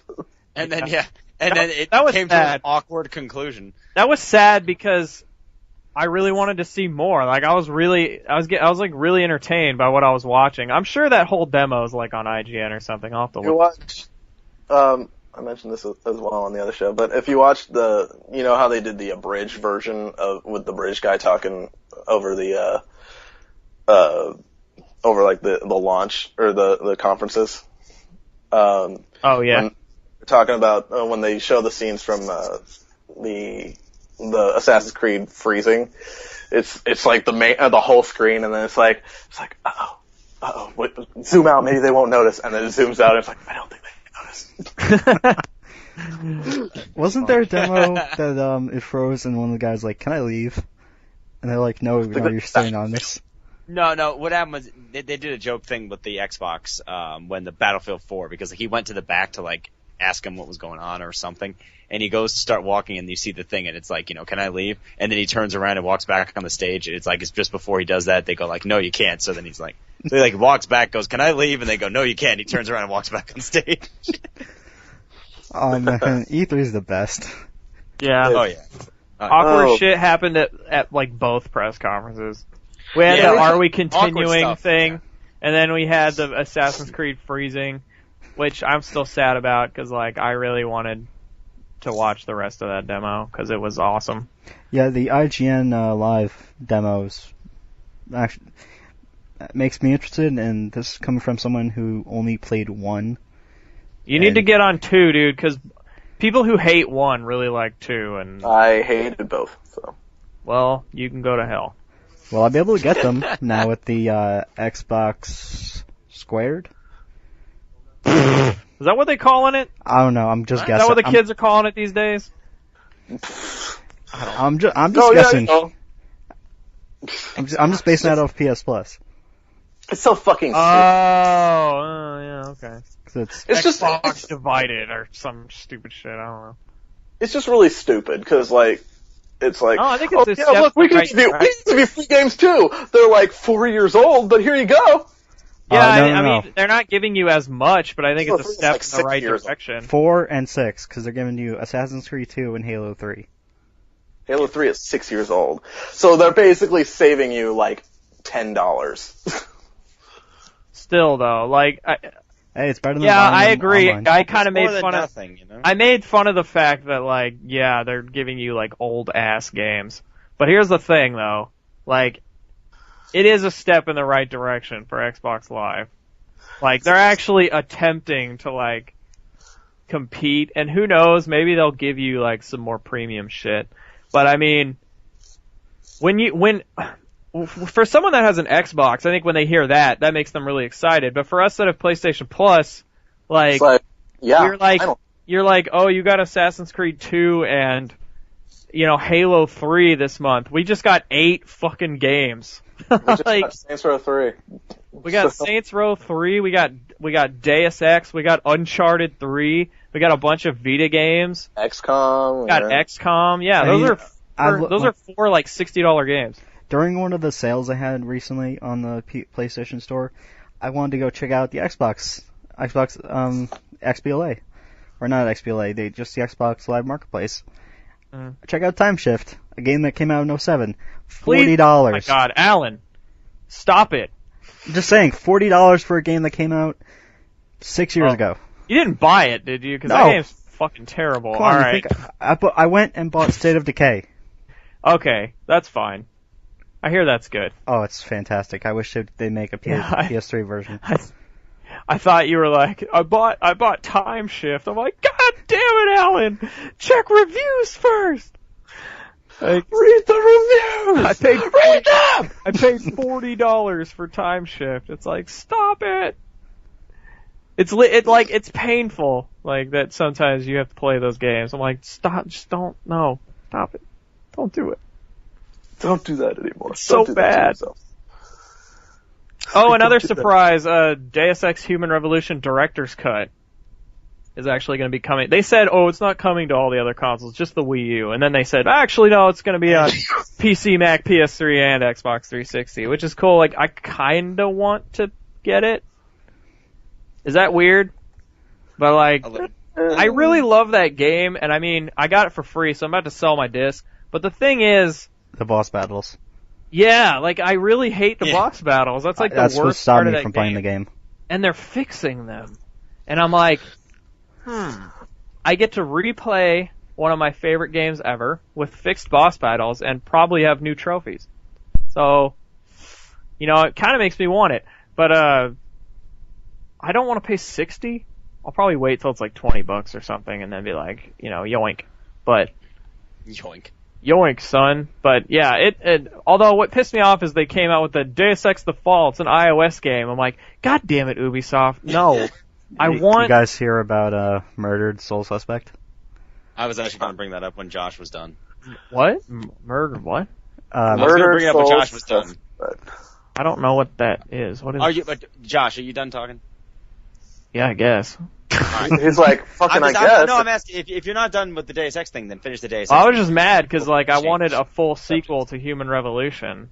Yeah, I think a lot of people do. And they didn't give us that. I mean, at least give us, an HD remake of, the original 2 or something. That would have sufficed. I'm sure people would have really liked that, but no, we got a fucking iOS game. Thanks a lot. Yeah, thanks a lot. Alan, do you want to talk about Murdered Soul Suspect? Yeah. Go ahead. It's basically, it's a game the tagline of the game is, what is the hardest case to solve? And the concept of the game is based on Die Hard, but with a twist. Creative director, I'm not going to pronounce the name because I can't. Basically, the creative director wondered what if protagonist John McClane died in the events of the film, yet continues to fight as a ghost. Yep. What a twist! Ghost John McClane. Ghost John McClane. So it's Sixth Sense, the game. It's like Bruce Willis has been dead the whole time. No, it's like it's like he died midway. Rest in peace, Midway. Yes, that sucks. Midway was good company. James, you can. Yeah. I don't know how to feel basically, about here's the deal with the game, right? This is I watched the IGN Live thing and I heard the the interview with it. The idea is that you're a detective, and at the very beginning of the game, you get killed. You get thrown out a window and you get shot in the heart 8 times or whatever. So you're dead. You wake up and overkill. You're dead and the game's over. No, you're dead. You Credits. wake up. Platinum. Credits. You wake up and you're in this place called the Dusk, and the Dusk is basically limbo. It's where all the spirits go with their unfinished business, right? So you're gonna say it's where all the fitness people go. It's all the fitness people go. You have to. So you have to solve your own murder, and one of the things I thought was cool about Murdered Soul Suspect is that they are really trying to push for non-traditional gameplay. So you're the ghost, right? You can't physically interact with the environment. You can't, in L.A. Noire, right? You can't, move the body around and, search through pockets. You can't do that because you can't touch stuff. You can possess people, but you can't, it's not as simple as just you possess a guy and then you walk around in his body. You can possess a person and you can kind of, see through their eyes and you can listen in on conversations, but you can't just basically control their body. And it's all these kind of finding ways of, putting together the puzzles, kind of like in L.A. Noire, but, with all these kind of elements of, you have that little, bit of trouble because you can't interact and you have to think of other ways to solve the case. There's also the traditional gameplay of there are spirits who never finish their unfinished business and they turn into demons and you can sneak up on them and rip them apart and stuff. There's traditional gameplay too. But the idea of it is that you're basically coming back from the grave and trying to solve your own murder. And I guess at the end of the end game, I would assume is that you finish your unfinished business. That's what I guess. But I thought it was pretty cool. I thought it was a unique concept. I'm guessing he has unfinished business. That's speculative. Dinobots. Spoilers. I don't know. So that's Murdered Soul Suspect. I thought it was cool. It's coming out from Airtight Games, I think, is developing, and Square Enix is publishing. Okay. So that looks cool. And one other game that I thought that we haven't mentioned because it wasn't in the press conference. It's actually a current gen game. It's gonna be Batman Arkham Origins. Yes. Arkham Origins looked phenomenal. I saw the all the trailers. I saw it. Yeah, I saw the. I did a full. I only saw the trailer they showed at Sony's press conference, but I thought it looked kind of cool. Yeah. I'm still not. I saw the gameplay video. That looked really good. Yeah, I'm still not as hyped as everyone else seems to be because I just know it's a total cash in. But I mean, Well, here's what I liked about it, like, because the thing is, they said, okay, well, it's gonna be an origin story, right? And origin stories can be, you just, like, come on, do I really need to see how Batman became Batman again? But basically, what they're doing is they're not my parents showing died. you Batman, yeah, they're not showing you Batman becoming Batman. Batman in this story has already been Batman for like 2 years, right? But he hasn't really come up against any of these super criminals yet. All of these, like, the big thugs and whatnot. It's been thugs and, as they say, like, pimps and street urchins. Nothing, no one serious. No one's really, that's really challenged him. But basically, Black Mask is the biggest crime lord in Gotham. He hires 8 of the world's deadliest assassins to basically come here and say, I'll pay $50 million to the first person who kills Batman. And it all happens on this one Christmas Eve night, and basically Batman runs into these characters and develops these relationships that are so important, like, say like the relationship with the Joker, or like, Bane, or all of these big villains that we all know. You kind of get to see Batman seeing them, either for the first time or very early on, and the idea of the game is that it's not the origin of Batman becoming a crime fighter, it's the origin of Batman becoming the Batman we know through his experiences with these villains. Mm-hmm. And they have a couple of new gameplay things. The coolest is the new detective mode, because instead of because in detective mode in the first 2 games, you scan around for things and then you find a trail and then you follow the trail. In this game, it's a little different. You actually reconstruct the crime virtually. He takes the feed from the cowl and sends it back to the Bat computer, and you can create this augmented reality reconstruction. So like what they showed was like basically a helicopter crashes down. And you go down there and you can kind of replay the helicopter going back up, like you said, to the top of the building. And then you can go to the top of the building and you see a different angle of where the helicopter came in. You can kind of say, oh, well, look, the tail rudder went off that way. And then you go down there, find the tail rudder, and there's all, basically you're recreating the crime to find more clues as opposed to just finding a trail, which I think is pretty cool. Is this going to be on next-gen systems as well? Or No, is just PS3, No, just Wii current. U, and technically next-gen systems with the Wii U, but I don't think no one counts Yeah, that. well, technically, but I don't really count. It's Nintendo. Yeah, it's its own thing. It doesn't really. But yeah, At this point, it's been out for long enough that like you can say that Wii U is technically current gen. Yeah. So It does feel like a console that came out in 2005. I mean, it kind of does. So and yeah, yet still nothing to play. So yeah, I think Arkham Origins is going to be great because I mean, and the one thing I think is cool is that Warner Brothers Games Montreal is developing it, not Rocksteady. So I think 2 things. First off, the fact that it's someone else developing it, but yet it looks like it's just as cool, if not cooler than Arkham City, is awesome. And the second thing is that means that Rocksteady is free to do something else. And what are they doing? They could be doing another Arkham game. They could be doing that Justice League game they keep talking about. Kevin Conroy mentioned it. Kevin Conroy mentioned that there was another game that they were developing, but they haven't officially announced anything exactly what it's going to be. I would think nothing official. I think it would be better if they actually did a Justice League game. Oh, that's what I was just about to say. As opposed to like Batman with the Justice. I think people would be a little more accepting because they'd be like, "God damn it, you added it to my Arkham universe or whatever," you know. Like, I mean, I don't care. I'm a comic book nerd, so I don't give a fuck if they put Superman in like Arkham. I think that'd be cool. But like, yeah, like if he just shows up, I don't really want to play as him. But, I mean, I don't know. I think it would be cool if they just did like, here's a Justice League game. Kevin Conroy's in it, and yeah. Stuff like that would be cool. That's true. Like Rocksteady just came out with Justice League or whatever the game, and they just, or it could be, I guess considering Arkham Asylum, it could be Watchtower or something like that. But a location, Tower. Not a name. But anyway, they could make a Justice League game. As you said, it's not Arkham 3, the Justice League. It's it's the Justice League, and it's just a Justice League game that has a lot of the mechanics and stuff. But it's I think it could be cool, but. Yeah, basically that to me is just cool that Rocksteady is going to be working on something, but at the very least we do get this game in the meantime, and it looks like Warner Brothers Games Montreal really is trying to, they're really trying to prove that they're just as good. Not to mention that it's also coming with a companion game called Arkham Origins Blackgate on the Vita. Oh my God, that game looks amazing. Give me a 3DS. That's right. They said that the story. They said the story is going to kind of link in. I think they said at the end of their game and the beginning of that game kind of tie in a little bit, so there's a little bit of continuity between the two. Cool. Yeah, it's like a direct sequel. Yeah, Yeah, Origins this looks or Blackgate awesome. takes place after the events of Origins. Yeah.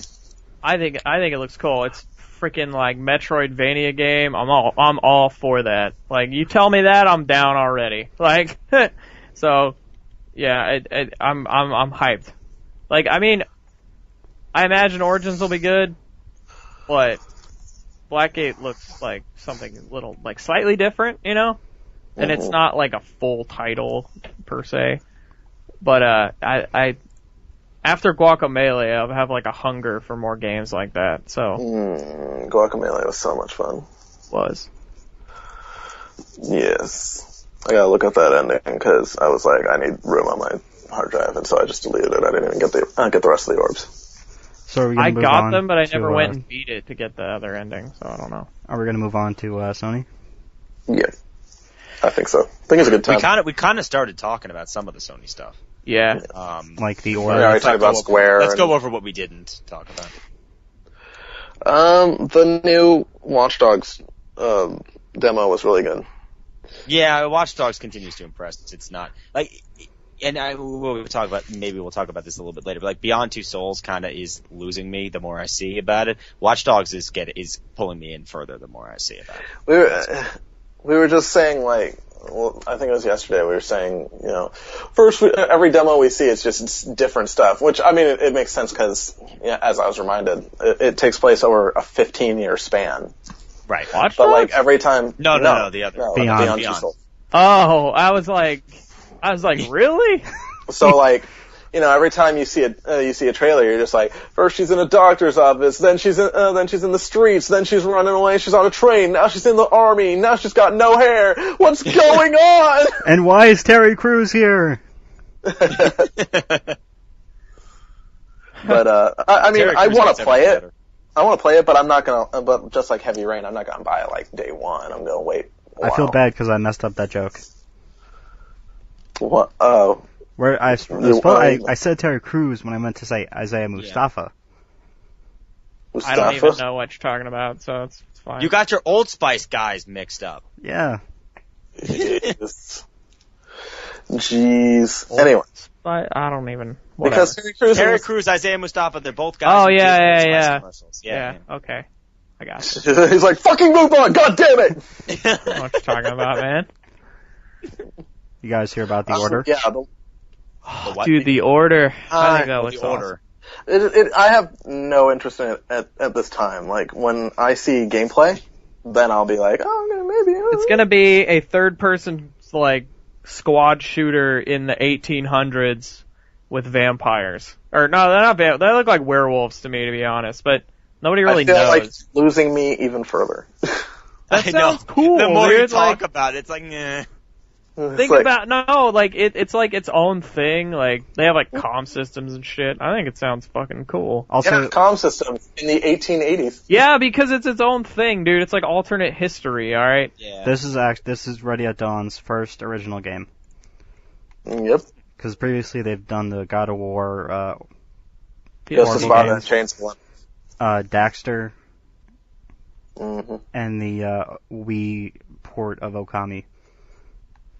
Oh. So they've done a lot of ports and, like, spin-offs, basically.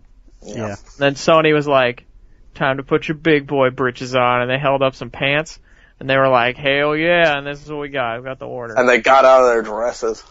Yeah, apparently the game's been in the works for a few years now. 3 years, yeah. 3 years, yeah, since 2010. And, Yeah, I got nothing on this. Well, it's on PS4, I mean, so of course you're not gonna have anything on it. No, I mean, I got nothing. Like, I have little to no interest. Cause Ready at Dawn, like, I did not like, I have a love-hate relationship with the God of War, and I didn't really like the PSP ones anyway, so, you know. still think you're nuts. Just wait. We'll just wait. Time will tell on this one. I think it's gonna be awesome. Back me up, Alan. It's gonna be awesome. Yeah, it's gonna be much better than Lost Planet 3. Oh, hell yeah. Hell yeah. Cause, you know, it's I mean, that's not really saying much. It's not, That's but not really. It's gonna be better than Connect Star Wars, dude. Like, okay. who the fuck's dog is that? Yeah, what is that? That's mine. The doorbell fucking rang. I'll be right back, guys.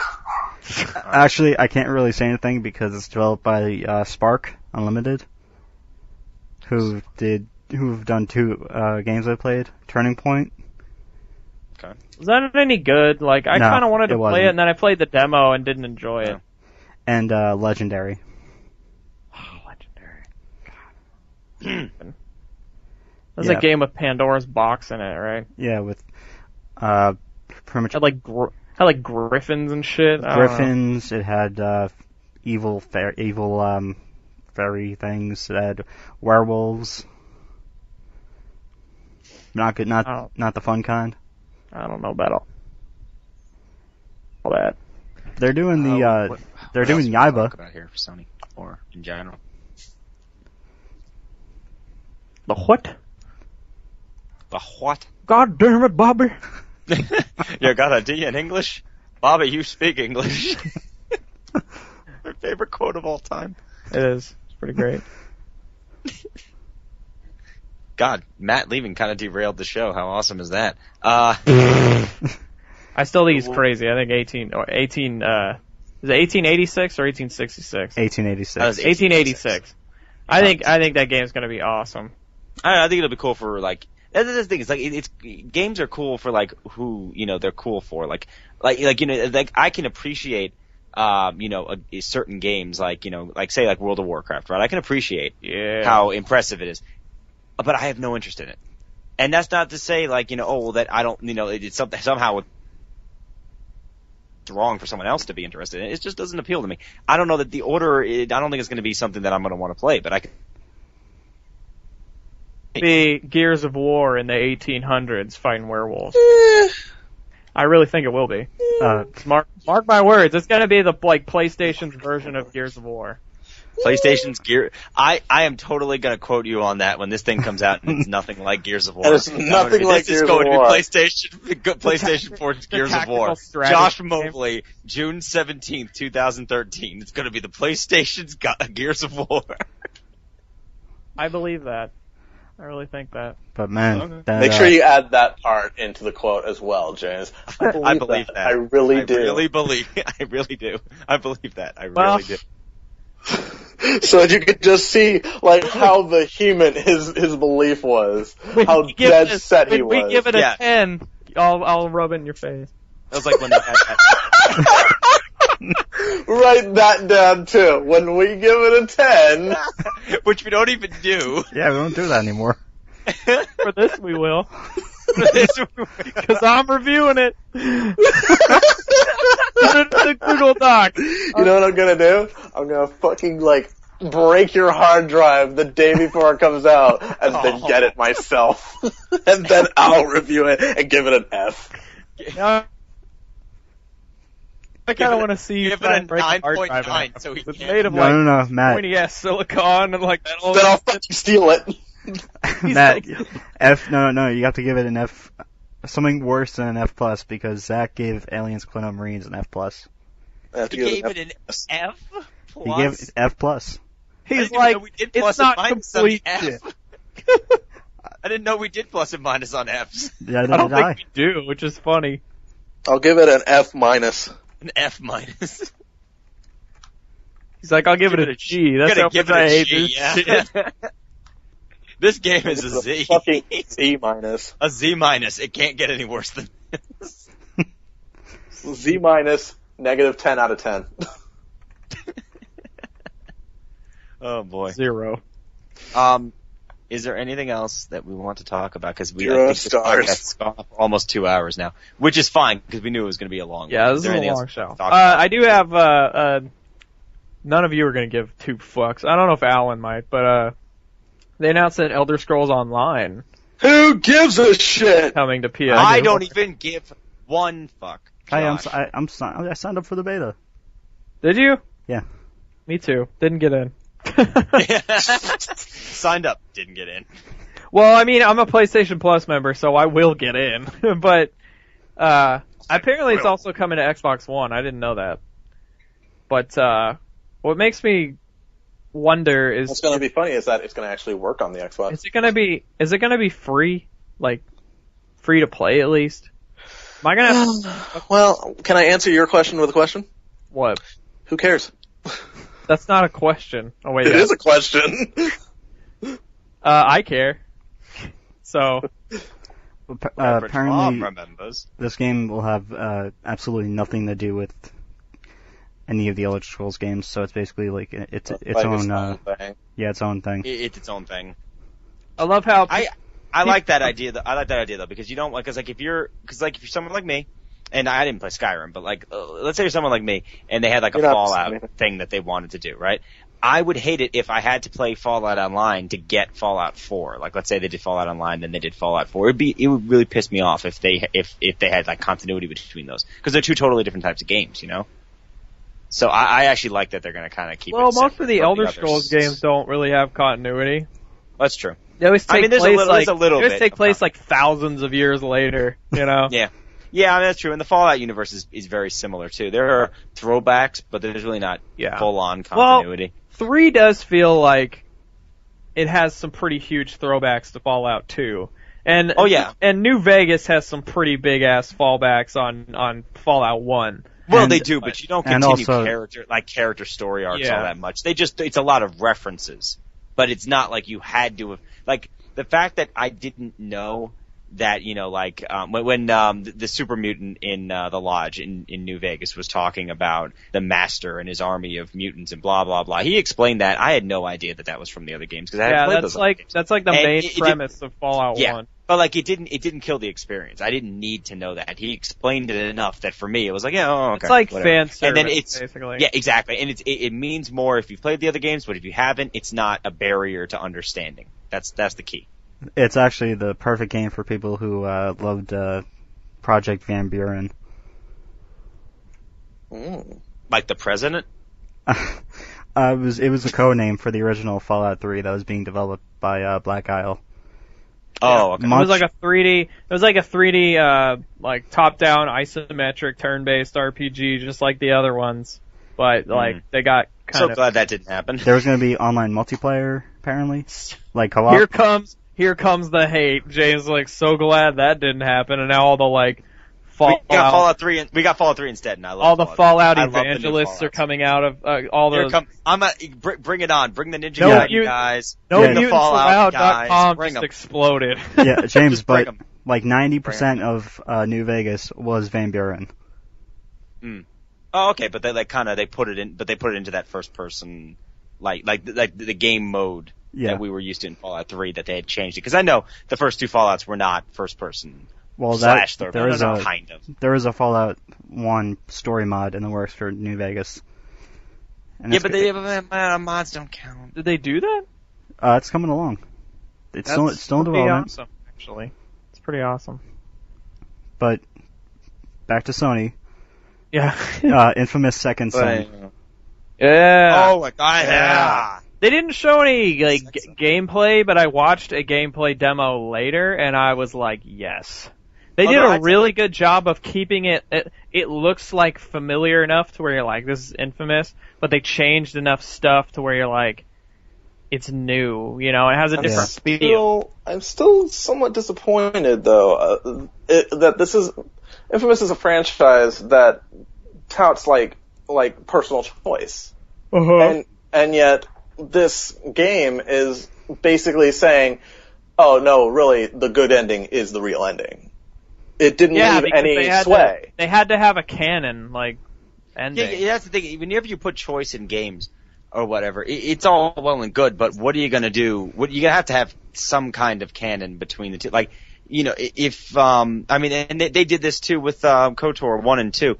You kinda had, the good ending was the canon ending, and the bad ending, if you wanted the bad ending, that's fine, that was your ending, but the canon ending was the good ending, where Revan turns back to a Jedi. Hey, you know, and he was a guy, not a girl, and like, those were the choices they made for the thing, and if you want to play it differently, that's fine, but they have to have some kind of continuity or it won't make sense. I love at the Metro games, they just take the absolute worst possible ending and make that canon. Like, no matter what happens, it's just gonna get worse. Well, funny. But yeah, I mean, it does look good though. But they oh yeah, checked the trophies. They noticed like most people did the good ending, so they said, well, then most people are gonna want that to be canon. And I don't think anyone's really upset about it anyway, because like everybody plays that fucking game twice anyway to see both endings. Not me. You should. I still haven't beaten it. Oh, you need to go back and do that. I was just told what happened. I didn't beat it. They're so good, though. Fucking Tom Freeman said that like Infamous 2 had no soul, and I was like, get the fuck out. Dude, Infamous 2 is like amazing. It's such a good game. It's an amazing game. It's better than the first. I personally feel that. It is better than the first. It's much better because at least like your choices have fucking consequences. Like in the first one, it's like the same thing happens either way. Spoilers. If you choose like to save Trish or you save the doctors, either way, Trish is gonna fucking die. Yeah. So then, really, choice is kind of undermined. Well, in that particular point, yeah. But what Matt's trying to say is that the second game, like, actually fucking, like, what you did mattered. Yeah. Right. In context of the story. I think I did the same way in both games. It was just a matter of, like, do the people of Empire City fear you or respect you? Yeah. I think this is kind of an interesting conversation we could have at another time, but I think that there should be a good balance between choices that make a difference and choices that don't make a difference, because it shows that the character is not all powerful. You can't control everything. And yeah, you know what? You end up saving someone only to have them die later. I think that's kind of an interesting realization for the character to say, yeah, you know what? I can't change everything and I can't fix everything. Case in point. I think that's actually kind of cool. Case in point, the Walking Dead game. Yeah. True. Yeah, you could make the choice to save someone over someone else, but that choice, they still end up dying in the end. And that's one of those things. It's like, wow, you really have no control.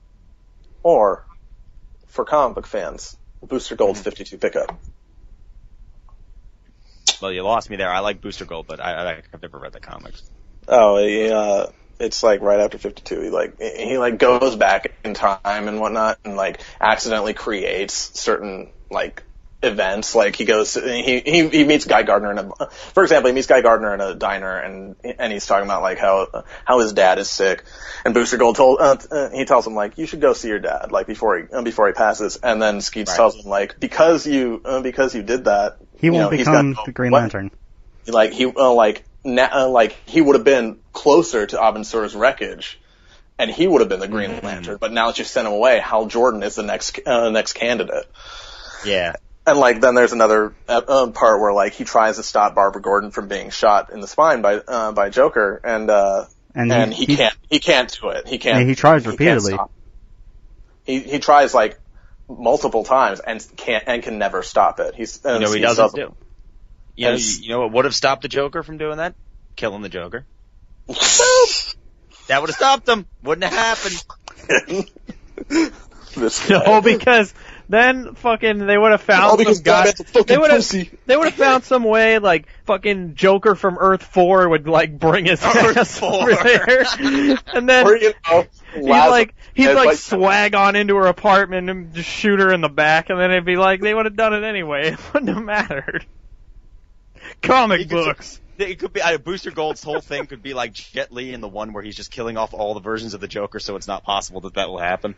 And then at the very end, Harley Quinn ends up being the one who does it. Oh, and you're like, shit. Spoilers. Well, that was my story. I spoiled my story. I'm never writing that story. Spoilers. Deadpool comes out next week. Why is that a spoiler? It does? Yeah, it comes out next Tuesday. Yeah. No way. Yeah. It does. No way. It released very quietly. Well, I guess I'll be buying that when it's on sale. 'Cause I don't have any money. Sorry, High Moon. I love you guys, but I don't have the money for that right now. I'm interested to see the scores for that game. Yeah. I am. It's High Moon. They did the Transformers games, which are fucking phenomenal. And, they're all nerdy people. They'll do Deadpool justice. Everything I've seen makes me really excited. Mm-hmm. Plus, Nolan North is a good Deadpool. Is it me or did I hear? I'm pretty it's sure I Baker. heard him in The Last of Us. As like a Nart? as like a throwaway voice. Probably in there. Yeah, well, let's check good old IMDb. You know what? I'm really curious. Going back to Arkham Origins, I'm really curious on how he is. Troy Baker does Joker. Well, based on the trailers, it sounds great. I know he almost sounds exactly like Mark Hamill. Interesting. Yeah. But I mean, I know you don't hear him say much, but he Speaking really does sound very similar to Mark Hamill. So it really sounds good. Speaking of Sony and IMDb, Sony announced dates for 2 more sequels to The Amazing Spider-Man, just FYI. Well, thank you for bringing this completely off topic. You mean the Shut your movies? mouth. Yes. Yes, Amazing Spider-Man okay. 2 and 3. It's going to be 2014 and 2016. Cool. Because yeah, we really needed to know that. We're just going to tear down well, Sony's offices while and just... I was here looking up your fucking Nolan North and The Last of Us bullshit, Which I already confirmed. Yes, he said. I thought I would tell you. Hey man, who's gonna buy flour on Vita? Hey man. Hey man, who's going to buy Puddle? Fuck Puddle. That game sucks. Ow, hello. I had to review it for like a freelance site, and that game sucks. Like he was cheating on us. No. I don't do very many freelance reviews, so I only do them every so often. But they gave me a copy. Joking around, Josh. They gave me a copy of Puddle, and I gotta say that game is a pile of shit. Jeez. It is not good. I don't know why everyone was giving it good reviews. I gave it like a 5. Don't play Puddle. Oh. All right. For the love of God. Do not play If you want to hear more of Josh's Puddle hate, listen to the the Gaming Roundtable 2012 Game of the Year. Yep. Did I talk about it then? Yeah, you did. did. That happen? God, Alan's got a hell of a memory. I've got an eidetic memory. Oh, that is a very, very good show. You're not serious, are you? I'm serious. You're serious? You have I have photographic memory. No, it's 2 different things. they all remember. You guys all listened to the 2012 show again, like recently. I did, yeah. Photographic memory is one thing. Eidetic is like. Eidetic is different. Yeah. I heard they were the same thing. So. No, eidetic. I can't remember exactly how to describe it. If Alan wants to. Commonly referred to as photographic memory or total recall. Alleged ability to recall images, sounds, or objects in memory with extreme precision. Eidetic memory. Well. So I guess it could be. I guess it could. They might call it photographic, but it might not be just images. It could be sounds or objects, not just images. So yeah, but like it is. But when someone says photographic memory, it's like a form of eidetic memory. Yeah. So not to take us off topic again, but as I was looking up that Nolan North, and yes, he is in The Last of Us. I don't care that James already figured that out. I wanted to say it myself. Went to Google instead of IMDb because that's a more Yep. I noticed that he's in a documentary called I Know That Voice, and I want to see it. So That's pretty cool name for a documentary, actually. Yeah, that is a cool name. Like top build cast is John DiMaggio, Kevin Conroy, and DiMaggio and Jim Cummings. So that's pretty cool. Shut your mouth. Anyway, a lot of Killzone love for me at E3 this year. Oh, really? Yeah, because I got 2 Killzone games coming out for me this year. All right, we got Killzone Mercenary, which that's the Vita game, right? Yeah, I'm excited for Killzone Mercenary. But man, getting money for like killing in single player and multiplayer in one single bank account, get like all those unlockables. I'm gonna have a hell of a time playing that. Shadowfall. That takes place after 3. Yes, I believe so. I think it's like 50 years after 3 or some shit. Yeah, it's like I think way in the future. I think it's a pretty big future. Yeah, I think it's like decades, definitely. It's like got this whole East-West Germany thing going on in it, where like Helgen and ISA people are like living on the same planet, and then it's like really tense and shit, and then eventually it's like a Cold War. Yeah, well, yeah, and then they eventually kind of break out into war, and they're like, "Fuck you, I'm gonna kill you." It's a Cold War that turns hot. Yeah, turns pretty goddamn hot. Yeah. Wow. He's like, oh yeah. Oh, all right. oh. The But video I'm game. hell of excited. I love me some Killzone, so, yeah. I mean, Shadowfall looks great. So yeah, you know. So I will be all over that day one PS4, you know. It's a launch Exciting. title, so I think that's a great launch title, to be honest. Like, you got a premium shooter day one, you know, which helps. And I think Call of Duty Ghosts will be out day one also. Yeah, I think it is. Yeah. Call of Duty Ghosts is actually looks pretty cool. It's funny because I was talking to my brother about it. He's like, he saw the trailer for it, and he said he had literally the exact same reaction he did when he saw the Black Ops 2 trailer, which was, this looks stupid. But Black Ops 2 was one of my brother's favorite games. So I think that bodes well for it. Yeah. This looks fucking stupid. And then he's Yeah, like, he's like, oh my God. This is a pretty cool game right here, you know? Spot on. That's exactly what he I sounds like. cannot wait for that dog to die and resurrect as Dog Jesus.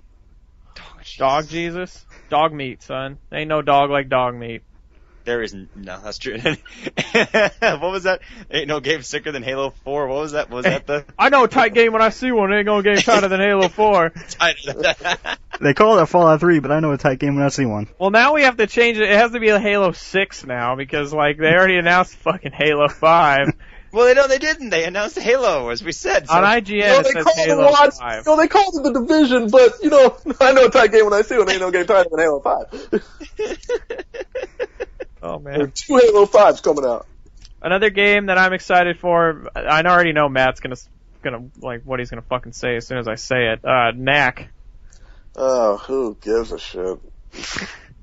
I think Knack looks cool, man. It's I'm 3D interested in that. platformer.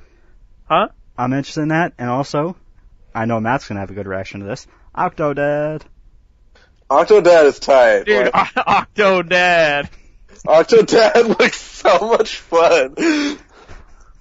I love it when you fun guys for, bring like, up these no games I've reason. never heard of, and you guys It's get so the indie excited. And I'm like, games. I don't know Well, what this is. It's I'm an like, indie, paying it's an in indie a game. I don't play indie Come on, games. Get watch out the of here. trailer. He's like walking around, flipping and flopping, being all Octodad, and it looks awesome. I saw the conference. Octodad it I'm up. flipping around being all Octodad. He's Octodadding it up. It's gonna be great. Yeah, you know. But Knack, so the guy, Mark Cerny, the guy who actually designed the PlayStation 4 architecture, is developing it with Japan Studios, so it's a first-party title. It's like the kid-friendly kind of launch title, sort of. But Mark Cerny, another thing people should know about him, also helped create Crash Bandicoot and Spyro the Dragon. So, And was a Yeah. pretty big guy at Atari. yeah, he is like pretty much a legend, like in the gaming industry. But I fucking love Crash Bandicoot, love Spyro the Dragon, so gonna be kind of down for Knack. Gonna be, you know, I'm gonna like it. You know, it looks cool. Can I discuss, while we were talking about indie titles, Octodad. I'm watching a The, gameplay video for Octodad, and it's just... It looks like It's just so like, great. Like you say, this looks so ridiculous, but then the next thing you say is, I want to play this. I do. But the head of Sony's indie department is Adam Boyes, I believe. Yeah, While I'm talking about him, I they think put he's out developer relations. developer relations. Oh, something okay. Oh, like that. But he regardless. does manage like indie like developers and stuff. Regardless, while I'm talking about him, there was a funny video that Sony put out featuring him and Shuhei Yoshida about sharing games on the PlayStation 4. Oh yeah, got like 3 million hits within an hour. In which they both stand together and Shuhei Yoshida holds up a PlayStation game, and it says sharing games on your PlayStation 4. And then there's like this big like banner. It says step 1, sharing the game. And Shuhei hands the game to Adam Boyes, and he says thanks, and it's just credits. But yeah, that was a huge like slow motion punch in the balls to Microsoft. But I wanted to add, I mentioned this on the other show, and I wanted to share it with you guys because I don't think you've seen it. Is there's a video called Sharing Games on the Xbox One. It's obviously not by the Xbox people. It's by a couple of kids and I guess their dad. So these two kids are standing on either side of their father. And, it says Sharing Games on the Xbox One. And this kid, one of the kids is holding a game and a stack of cash. He hands both to his dad. His dad keeps the cash and starts counting it as he passes the game to the other kid. That's funny. So, Microsoft.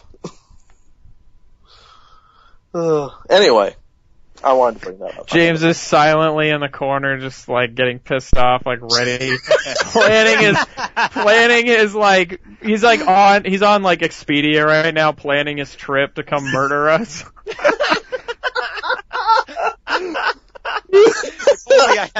He's like, I let you have the first one, Matt, but you just had to keep going. You just went too damn far, Matt. Just wouldn't shut up. He's gonna Matt's head's gonna get found in like the back of a toilet or something. Like, Jesus. Oh my God. No, the back of a toilet. They're like, why when I flush the toilet is there blood? And then they like pull open the back and it's.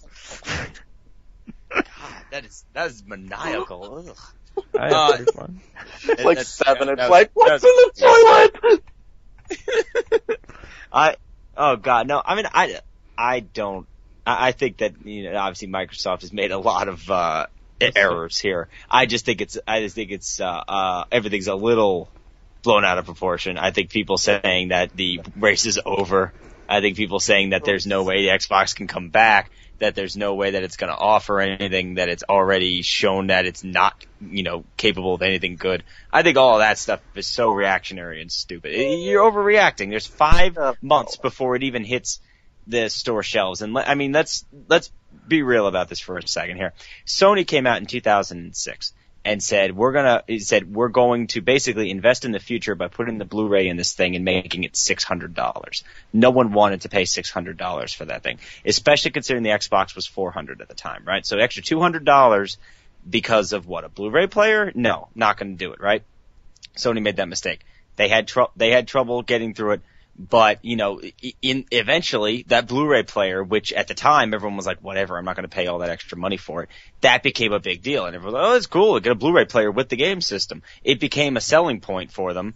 And then they ended up doing well by the end of the even at that time, it was kind of a selling point because it was the cheapest Blu-ray player on the market. But it still was not. It was not a very positive selling point considering it's like, yeah, I'm going to pay an extra $200 to have this Blu-ray player. No, not at $600.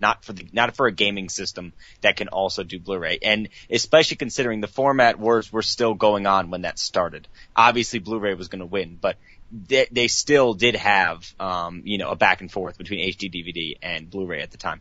So basically, they future-proofed the console. It cost them in the beginning. They ended up doing well. You guys, there's no way to say what's going to happen over the course of the next 10 years.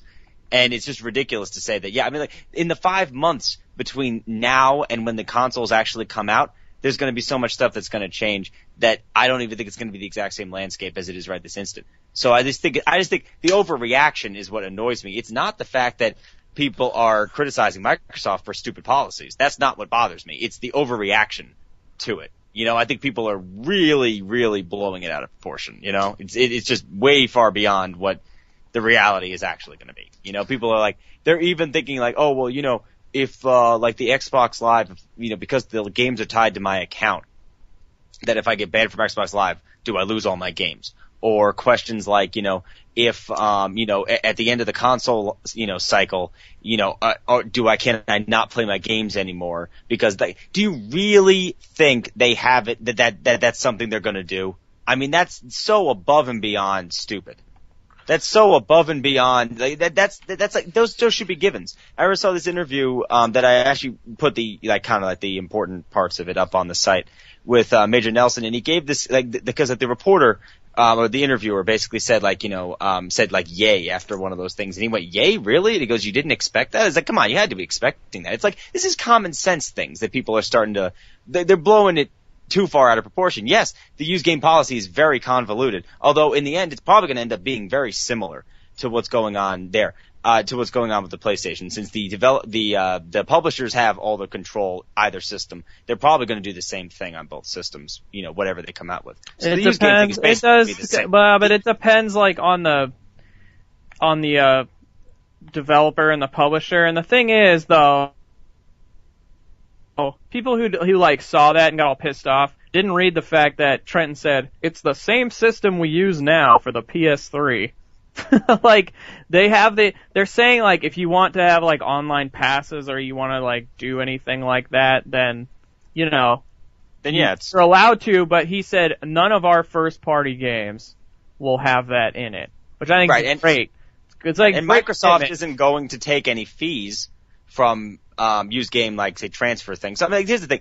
Microsoft, yes, it's convoluted, but in the end, it's going to be very similar. If you come around with the whole library sharing thing, I can't lend my games to my friends. I mean, if they allow you to lend your games to 10 different friends, I know they keep saying family. I don't know why they keep saying family. I think they mean friends. But if you're allowed to have 10 different friends that you can share your entire games library with, and you don't even need to hand the physical disc to them, honestly, how many different people are you lending your games to? That is a lot. And the convenience of the fact that you don't even need to separate the disc from your house. I mean, I don't know about you, but I don't trust my friends all that much. I've had a lot of stuff get just stolen or broken while they had it. There's only maybe one friend I loan games to. Maybe it's one or two friends I would loan a game to and expect to get it back. So I think people are kind of overblowing these things. I don't think that it's like, I'm not trying to say that, no, Microsoft is absolutely doing the right thing. No, that's not what I'm saying. I'm just saying I think people are way, way overreacting to this stuff, and it's a little unfair. I mean, time will tell. We still don't really, it's still kind of confusing about how all their shit really works. Exactly. I mean? They need to brand it better. They really need to brand it better. They need to make some goddamn videos that just show people, like, hey, here's how this works, or, like, here's how this. Here's what I think.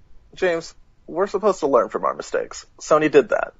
The PS3 came out at $600 and no games. Now it's $400 with lots of games. They don't want that whole trouble again. Microsoft should have learned from Sony's mistakes, not making their own to learn from. So, that's what I feel about it. Well, here's the thing. At the end of the day, if they come out, like, let's say that they have this, the 24-hour connection thing. It's practically always online is not it's every 24 hours. It's not 24 hours a day online. But let's say that the thing does turn out to be like that, right? And let's say that Microsoft has come up with partners like, ISPs, right? You get an Xbox if you subscribe to this ISP. So if you get Verizon or whatever, you get an Xbox either for free or say you get an Xbox for $99. So they come up with a subsidized thing. What about if they do that with a cable thing? Because of how big they are into the cable box and TV. What if they come up with a subsidized version for that? There's a lot of different things that they could do that could kind of spin around and change the value of the system before it comes out. And they might just not be talking about it yet. I agree that they have absolutely they've dropped the ball from a PR standpoint with E3. But I'm just saying, I think it's a little naive to think that Microsoft is so out of touch. And I think, and in the end of the day, if in 3 years our culture is so ingrained on the internet that these huge experiences have to, basically all the great games are these big connected experiences and connected worlds, and the Xbox architecture helps that more than the PlayStation's does, then who's to say that that was necessarily a mistake? You have to let it play out. You know who else said always online is the future? Mm-hmm. Adam Orth. And he lost his job for it. He actually resigned, but that's... He resigned, but here's the thing. Adam Orth was also very condescending, and he resigned over the controversy. The controversy was because he started basically saying, why the hell would I want to live in sucky places like Blacksburg, Virginia, and stuff, and deal with it. It was his tone, it was the way he said it. It wasn't his idea. It was the fact that he got upset and started inappropriately reacting to things. Yeah, I've found that you can, people who disagree with me, I don't mind as much if they do it in a nice manner, but if they fucking act like a goddamn child, I get angry. And I think that's a little bit of what's going on with me right now in the PlayStation stuff, because I don't mind people who prefer the PlayStation. I mind the very immature people online who seem to just are like, they're trying to start basically, you're against everyone else in the world if you want to buy an Xbox, or you're evil, or you're trying to systematically rape our culture. I'm not talking about you. He's trying to. Who the hell said that? Basically, that's the gist I'm getting. Remember when I put out that article and I basically ripped into the policies? And basically, the gist of what those people were saying is that by buying into this thing, you're trying to rape the rest of us. That was the gist of the comments that I got. Is that either you like getting raped, or that because you're going to support them, I think if you're want everyone uncomfortable else with the Xbox One and you don't like the idea, like I don't, then don't fucking buy one, because I'm not. Exactly, but don't be childish about it. And you just said that. It's like, just don't be childish in the way that you disagree with me. And I'm fine. I don't like a whole always online thing. I don't like a lot of the things Microsoft's doing with the console. There aren't that many games that are really going to interest me, and I really have some really grave privacy concerns, and I'm like, I don't want this. I don't want to buy this thing. So you know what? I'm not going to buy it. It's as simple as that. But people don't do that. They just fucking. No, they don't, because they have to say, no, you're evil because you're going to buy it. Because you disagree with me, so you're evil and you're wrong. What Microsoft should really consider doing is, addressing all these concerns, which they completely neglected to do at E3. They just skipped all over it and allowed Sony the opportunity to slam them for it in their own conference by getting Captain Jack up there and saying, so you can trade used games and you don't need to be online. And then allowing Jack Tretton to give my favorite quote of the Sony conference when E3 just erupted in cheers, and he said, "Guess that's a good thing." Am I the only one who, for some reason, whenever I see the Xbox One logo, I just keep seeing Xbone? Xbone. I just keep saying it.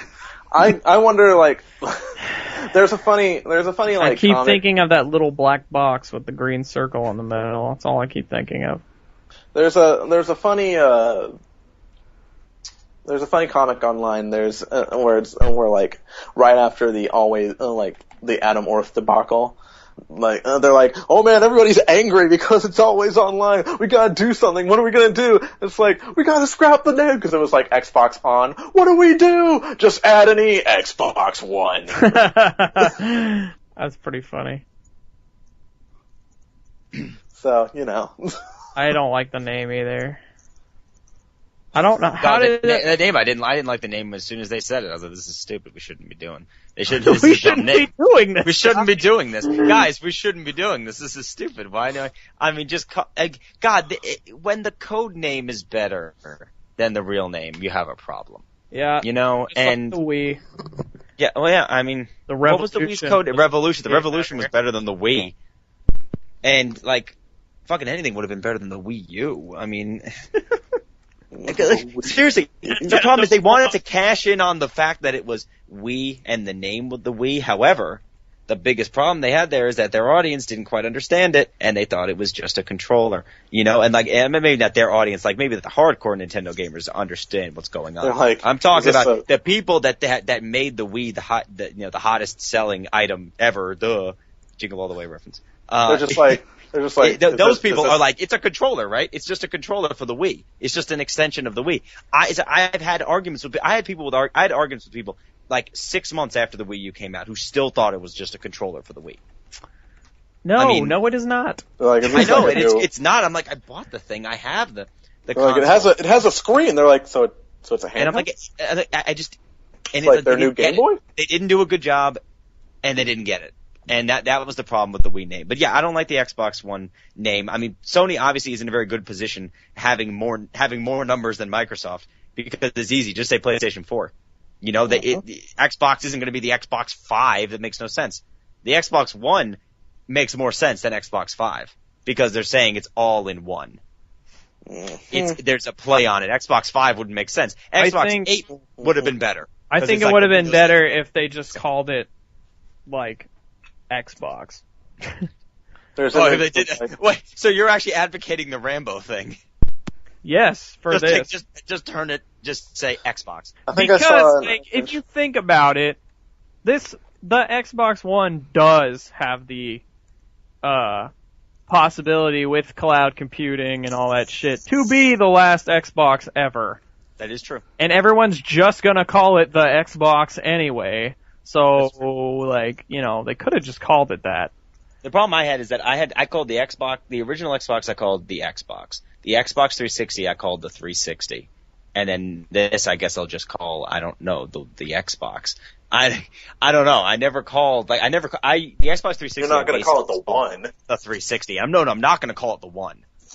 So, I don't know. I mean, they should have called it, they should have, I would have preferred Durango, and that's how bad it was. I would have preferred Durango. Durango would have been ridiculously stupid. Yeah. I really liked Xbox Infinity. Infinity's not bad, especially considering if it is the last one, then this is the last one for Infinity. Yeah. For Eternity. Xbox Eternity. There. Xbox Eternal. Boom. Boom. Done. The internet has come up with a shortened term that's a little more serious than Xbone, and that it's just called X1. Yeah, that's actually what I've been calling it. Yeah, that's true. I've been using that on Twitter because it's easy and, you know, cuts down character count. So yeah, X1 is pretty simple. They should just call, you know what they should? They should call it what they were going to call it, the Direct Xbox. That was what it was first called. Yeah. It was a RAN DirectX, and it was like a proprietary PC kind of thing, and then they were like, you know, the only reason that they created the Xbox in the first place was because Microsoft saw what Sony was doing, and they were like, well, fuck. They were like, we don't want them to take control of the living room, like, we have to, like... That's why they created the Illuma Room. They're like, we have... They never mentioned that. That was surprising. I thought they were gonna... I thought for sure they were gonna somehow mention that, and they never did. The Illuma Room is such a good idea. I'm just saying, I'm surprised they didn't mention it. I really am. I'm surprised they didn't mention it. It's such a huge design flaw, honestly. Like, you're pretty much banking on somebody having an entire wall free in their house. And basically, you can't have, you know, it's a projector, so, like, you can't have, like, any lights on, any windows.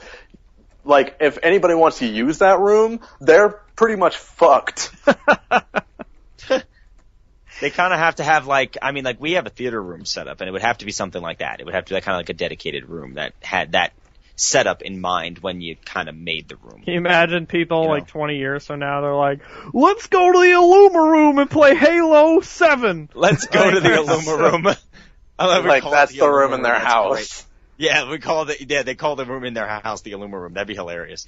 There's, like, fucking... And why is it only Halo 7 20 years from now?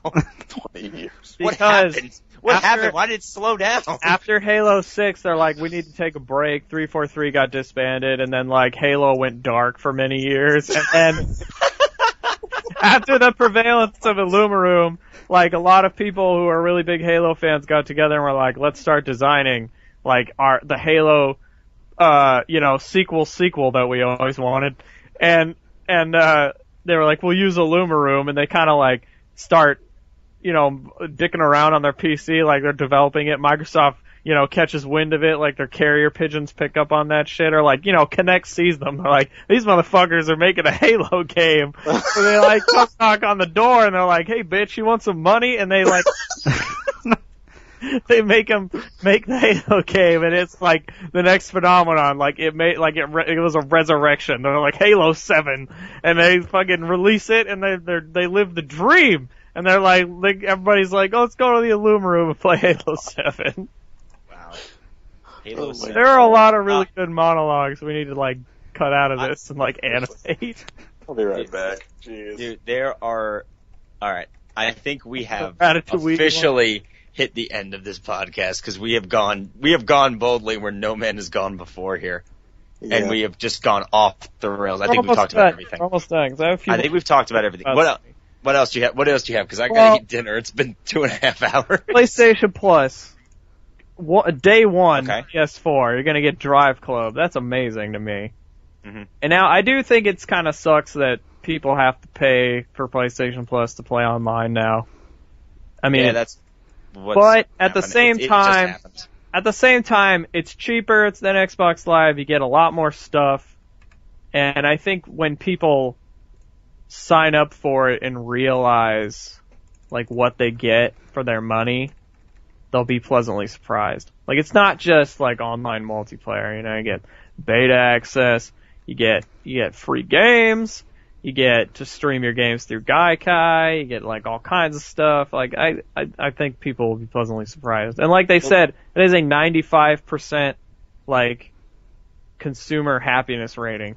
Like that's insane for anything. Mm-hmm. Like, well, Sony did a very good job of basically saying, okay, well, how can we, increase, any kind of, revenue somewhere without being too intrusive? And they basically said, well, let's just piggyback off the PlayStation Plus, because if you make it required for online multiplayer, you'll get a bunch of other people to sign up for it who weren't going to sign up for it anyway. But people aren't really going to bitch too much because we gave them so much anyway with this service. Like, it's not like when Xbox just kind of came out with and said, yeah, well, you got to pay for it if you want to play online. That was there was no value already there. But Sony did do a good job of kind of sneaking that into a place where they found that threshold where gamers were not going to really. Yeah, and I was surprised that the internet wasn't like pissed off about it. Actually, I heard that there was a lot of tweeting during the Sony conference at the IGN guys. Greg Miller said he got a lot of very angry tweets about why aren't people talking about that. I don't know. Which I thought was surprising because I didn't notice. I didn't even notice what was going on. I didn't notice a big deal. I mean, the problem is there's such a saturation of Xbox One hate that like there really isn't even room. Yeah. There's no room on the internet for like I found a lot of posts. I mean, the people on the PlayStation forum, obviously, they have a bias, but they were pretty like, whatever, I already pay for it. And yeah, most people on that forum probably already pay for it. Some people were like, I don't pay for it now, but when I get a PS4, I will start paying for it because it sounds, cool from what I hear. And the only hate that I saw seemed to be coming from Xbox people who were like getting mad at people who used to like kind of use that as like, because that was a big selling point for the PS3. You can play online for free, and like they're like, how can you sit there and be like, oh, it's fine, even though all these years you've been fucking telling me that like it's great that I don't have to pay for online multiplayer, and it's really stupid that you don't. And to be honest, I really don't give a fuck either way. I'm already the fact that hypocrisy was there, I'm sure pissed off a lot of people who were just getting nothing but grief from fanboys on the other end, and I can understand why they would really hate, because it's like it doesn't matter what the principle of well, you're getting more value for it. The fact is, for however many years you've been bitching at me, complaining and saying fuck you over this thing, and now it happens to you, and you go, but it's okay though. Like, I mean, it's at its core, it's a little hypocritical, but I understand it's not that big of a deal. Speaking of hypocrites, I brought up an idea the other day. We were talking about Xbox fanboys and how I hate that, like, Xbox, their main rebuttal for the longest time was like, well, at least we have like secure servers or whatever, so that we don't get hacked and have an outage like the PSN did for 3 weeks. And it's like it happened once. They fixed it. It wasn't out for 3 weeks. It was out for like a month and a half. Was it? Yeah. It was a very long time. It was a long time. But regardless, it was out for a while. And then it occurred to me, it's like, well, it better not happen to the Xbox One, because at least when the PSN outage happened, I could still play my games. Yeah, that was like really. But like it won't. It would be hypocritical if if Xbox Live went down for that extended period of time, and they were like, "Oh no, they went." But it was different when it was the PlayStation. That would be hypocritical. I think the only time Xbox Live, and I'm sure they will, because fanboys are that way. That's why I obviously I'm more of an Xbox guy than I am a PlayStation guy, but I don't count myself as one of the Xbox fanboys because I see the flaws with Microsoft, I see the flaws with Sony, both ways. And yeah, I'm not about to sit here and say the Xbox is perfect, because it's clearly not, and I'm not going to try to make up for any failings that they have, because that it is what it is. I just, in terms of the games and the controller and the fact that my friends play those games on Xbox more, that's why the experience is better for me. But I try to stay away from fanboys as much as possible because they're not logical. I fucking and hate they're hypocritical. fanboys. Yeah, I hate them on both sides. I really don't like them. I hate the console war itself. Well, I hate that people feel like they have to choose like one fucking side and like debate with each other, and that like they have to make the other side feel like whatever they purchased was fucking wrong or something. Yep. It's like, bitch, I'll spend my money on whatever I want to spend it on. It's not any of your goddamn business. Like that's true, but you know what? It does give us something to talk about on the site, though. So that's the positive. It gives us something to ramble about. Keep fighting. I need a job. Keep fighting. Keep fighting. We need content. So keep fighting. Honestly, I wonder if anyone's going to listen to this point. I doubt it. It's been so far, or it's been so long. It's been 2 hours and 37 minutes. Albert will. Hi, Hey. Albert. Albert I know will you're listen. listening. How you doing? Albert, I know you're listening. So hi. How's that hip going? Remember the 50s? There was speaking of Albert, we were talking about what I just said, about the Xbox, if it did suffer an outage, and Albert said, if it were to happen, cause we were talking about like, he said, isn't that why you pay for Live, so that doesn't happen? And I said Anonymous would find a way, because I believe it was Anonymous that hacked into the PSN in the first place, right? Yeah, but I hate when people like bring up Anonymous because they're the kind of people that don't fucking understand what it is. Right. But he said if it were to happen, that would be overkill. And I said if it were to happen, it would be sweet irony. So that's. Here's the thing about Anonymous, you guys. They are not what people think. Like, when people think about Anonymous, they think about a bunch of, like, fucking people in a dark room that are, like, conspiring all the fucking time. Literally, all you have to do to be an Anonymous is say, I'm an Anonymous. It's not really that hard. Like, sure, there are people that do stuff, like, in the name of, like, the quote-unquote, like, the anonymous name. Because, like, the name is associated with a lot of, like, hacktivism and stuff, and, protesting Scientology and a lot of other things, like organizing protests. They had a hand in actually helping the Egyptian revolution, like, helping people who were trying to overthrow Mubarak. Yeah, they do good things. They were, like, faxing, like, things about how to avoid, like, pepper spray and how to, like, stuff like that, And, yeah, I mean, there are people in Anonymous that, like, do really cool, awesome things. Like, they do a lot of protests. And then there's people that are, in Anonymous. They're just like, I like causing chaos.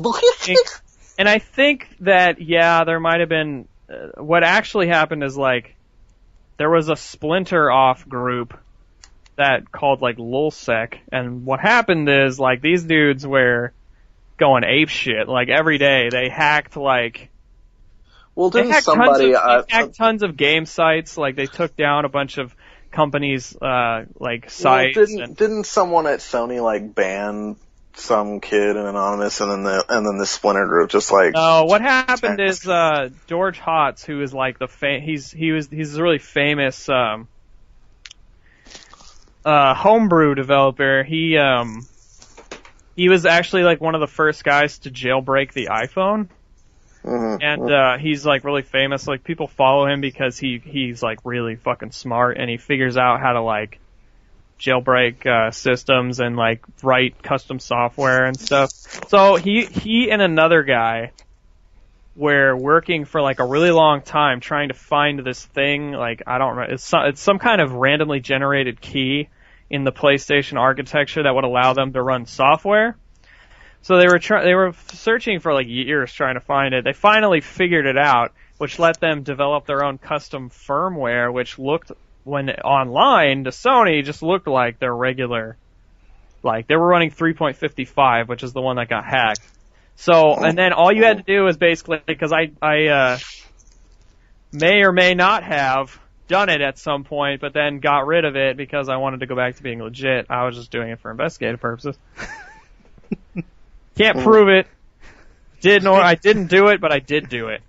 Oh yeah. But anyway, all you had to do basically was they had this script, and it basically looked like because you can download the PlayStation console updates just on your console or on your PC, and then make like a folder in a stick or whatever, and you can just load it that way. You don't have to connect to the internet. It's for people that like might not have the internet, or it's when your hard drive goes out. I had to do it recently because like when your hard drive goes out, you have to get like a memory stick with the current firmware update so it can format the hard drive accordingly and all that. But so basically they figured out how to do this. They created their own custom firmware that looked like 3.55 but let them run homebrew and spread it out onto the internet. And Sony figured out about it and was like, holy shit, like people are hacking and running like Super Nintendo games, and they're like, these people have the fucking balls to be like online, and it says like they're playing Super Mario Brothers and shit. Like when I did it or didn't do it, I did not or did not do that. So I may or may not have created an offline account on my PlayStation to maybe or maybe not play Super Nintendo games. But the point is that totally means he did. No, I didn't do it. Can't prove it. Anyway. I wouldn't do it again. I'm a little afraid to put this. I would do it again, but I didn't. I'm a little afraid to post this episode for Josh's sake. You just like burst into Josh's house. No. But they're like, we know that he lives somewhere where motorcycles pass frequently. I know where that is. But anyway, Sony figured out about this, tried to take him to court, and it was a huge controversy because people were saying like, listen, when I buy like my iPod or my PlayStation, if I want to fucking load whatever software I want to load on it, that's my goddamn business, which I actually agree with. But Sony didn't really agree, took him to court. They kind of settled out of court. George Hotz agreed that he would never touch like a Sony device ever again in his life, basically. Like he would never try and do anything like that, and if he did, he would be like, prosecuted. So they settled out of court, but while this was happening, all these people who were like, on his side were like, how fucking dare they, like, how dare they do that? Like, it's their fucking property. We can do whatever we want. So they decided, hey, well, it might be funny to like do some fucking blackout shit on PlayStation Network or whatever. So like, I remember it was the day Portal 2 and Mortal Kombat came out. No, it was like a couple days after SOCOM, wasn't it? SOCOM was probably the week before that. I think it was the day before, because I think it was like people bought it and then started playing it, and then it immediately like shut down. Yeah, I'm pretty sure it was the day after Portal 2 and Mortal Kombat, because I remember getting them both, and I'm pretty sure like I was having tons of trouble. Like PlayStation Network is going in and out like all day and like disconnecting, and then we found out that they were like, oh, it's down, and then a couple days later they're like, oh, it's been hacked, and then a couple days later they're like, it may have got your credit card information, and then it was like this huge thing, and apparently they had damaged it so bad that it took them a month and a half to get it like back in working order. But all the people they actually found all the people that were involved, because they didn't stop at like, the PlayStation Network. They kept doing all those other game sites. Eventually they got found by the FBI and like prosecuted and all that shit. So Yep. And didn't Sony give its basically give PlayStation members like free plus or something? A bunch of free games. they gave us you got a choice between like, what was it? Cause it was like 5 games. There were like 10 games to choose from, and you got 2. No, there were like something. Yeah, I think there were like 2 for each. Like you could get 2 for PSP and 2 for PS3. Yeah. I got Little Big Planet and I think something else, but I can't remember. I got Infamous and something. I already had Infamous, so I didn't bother downloading it. Anyway, that is the story of the PlayStation Network hack. Yeah, 9/11 happened 12 years ago, and we're sitting here talking about the PlayStation outage as if it were the same thing. All right, I went to a dark place. Anyway, we should probably. Yeah, all right. Unless there's anything else pressing about E3, we should probably end it before we hit the 3-hour mark. No, not that I can think of. Sony won. That's it. Jeez. Just coming out the gates. Coming out the cuts, like, it's fucking over. Sony won. You know what, just to be base friendly, let's just say the games won. The games themselves, they just won. Yeah, the Sony games. God damn it, Matt. Matt's a troll, and if he's a troll, he's just gonna get bigger, and it's just gonna keep happening. I mean, it's just gonna keep going. Yeah. No, I think this E3 was very strong with the amount of games that we saw, both the multi-platforms and the exclusives on both sides. There were quite a few titles for both systems, and then for the multi-platforms that really looked good. And I mean, even Nintendo's exclusives, the games themselves look awesome. So it was a solid E3. I'm surprised despite not really a surprise. No, despite 2K and Activision not even being there. Yeah. Well, I wasn't surprised that their first-party titles looked amazing. I mean, they always are. Destiny looked amazing, too. We never even talked about Destiny, did we? I kind of talked about how I didn't want to play it. Well, Destiny looks amazing, so. Well, that's what it is. Shut your mouth. Destiny does look fucking amazing. I'm sorry. We never even got to Dinklage. Yeah. What? It's got Peter Dinklage. in it. Oh, okay. Yeah, but Destiny, like, so pretty, and, like, the idea that people are just randomly popping into your game and you can just come into, like, you know, it's got a Borderlands other people's games. It's got that Borderlands kind of feel to it, but it's like that sci-fi, and it's like totally open world too. You can just like. It's like sci-fi. He says as though Borderlands is not sci-fi. I mean it is, but I don't know. It's got this like comic book feel. This feels more like classical sci-fi, you know what I mean? And it has that, like, the world is so open, you can just roam wherever the fuck you want. And the thing about Borderlands is you could say it's like open world technically, but it's still kind of locked in, you know, to these set areas. Destiny feels like a straight up gigantic open world where, like, you could go anywhere you want. You know what I mean? You're like, there is a huge mountain in the distance. Like, why don't we get on this fucking Jeep and drive there just 'cause, you know? Which was like, the selling point of Fallout 3 like 5 years ago. If you see something right in the distance, you can go there. Yeah. Mm-hmm. All right. Except at the edges of the map. Yeah. Yep. You just fall off.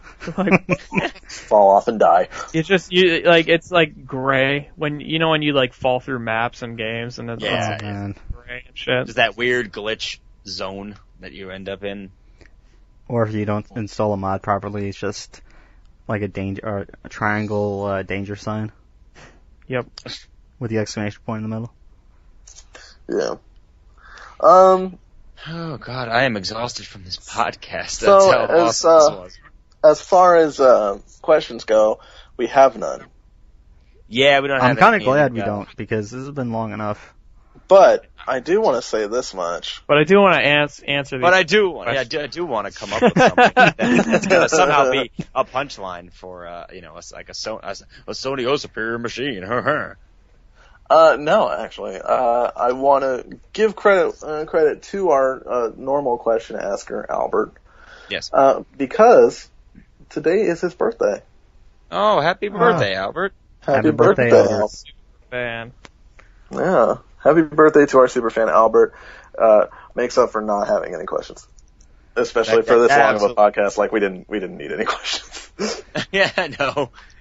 We didn't need to fill time. This is almost as long as DualShock's first Super Show, and that was already hard enough to listen to. I know. I love this. Some of these are like sometimes like the specials I listen to. I'm not gonna listen to this. If anything, just fast forward to like all the BioShock Infinite talk, because like that's the best stuff. If I didn't think this is gonna be shorter than Super Show number 2. Yeah. So. Anyway, yeah, I think that's it for E3. We're gonna close this out? Yeah. Yeah. So this has been the VGU.TV GamerCast, episode 51, post E3 show. Stay tuned. We're gonna have a regular episode next week, and come to VGU.TV for all our good content, our awesome content. I think we're gonna have a couple more like post E3 things, but it's gonna be back to news as usual pretty soon because it's kind of the thing is though, like there's not a lot of news after E3 because it's kind of the hangover. Like so much. Yeah, there goddamn won't be a ton of news, so we're gonna probably try to pull out a little more unique content. We might try to throw a few more previews up. I got that Arkham Origins preview up there, which everyone should go check out. Because it actually, I got a lot of really cool stuff from all the E3 coverage. I basically took the E3 coverage from everywhere and all the information, and I melded it into one preview, and it's pretty. You can also find a video. I don't know which video it is. It might even be the same one that you're talking about. But I was in the YouTube fixing up the playlist and whatnot, and so there's a video that actually shows Pungello, the Sponge's face. There is a video that shows my face. It was a companion thing for the Xbox conference like preview. The keys to victory. Like, keys to victory, and you can kind of see my face. It was on a webcam, so it was not the greatest, but it's decent. Yeah. Yep. It's exciting. Also, check that out at youtube.com/VGU.TV official.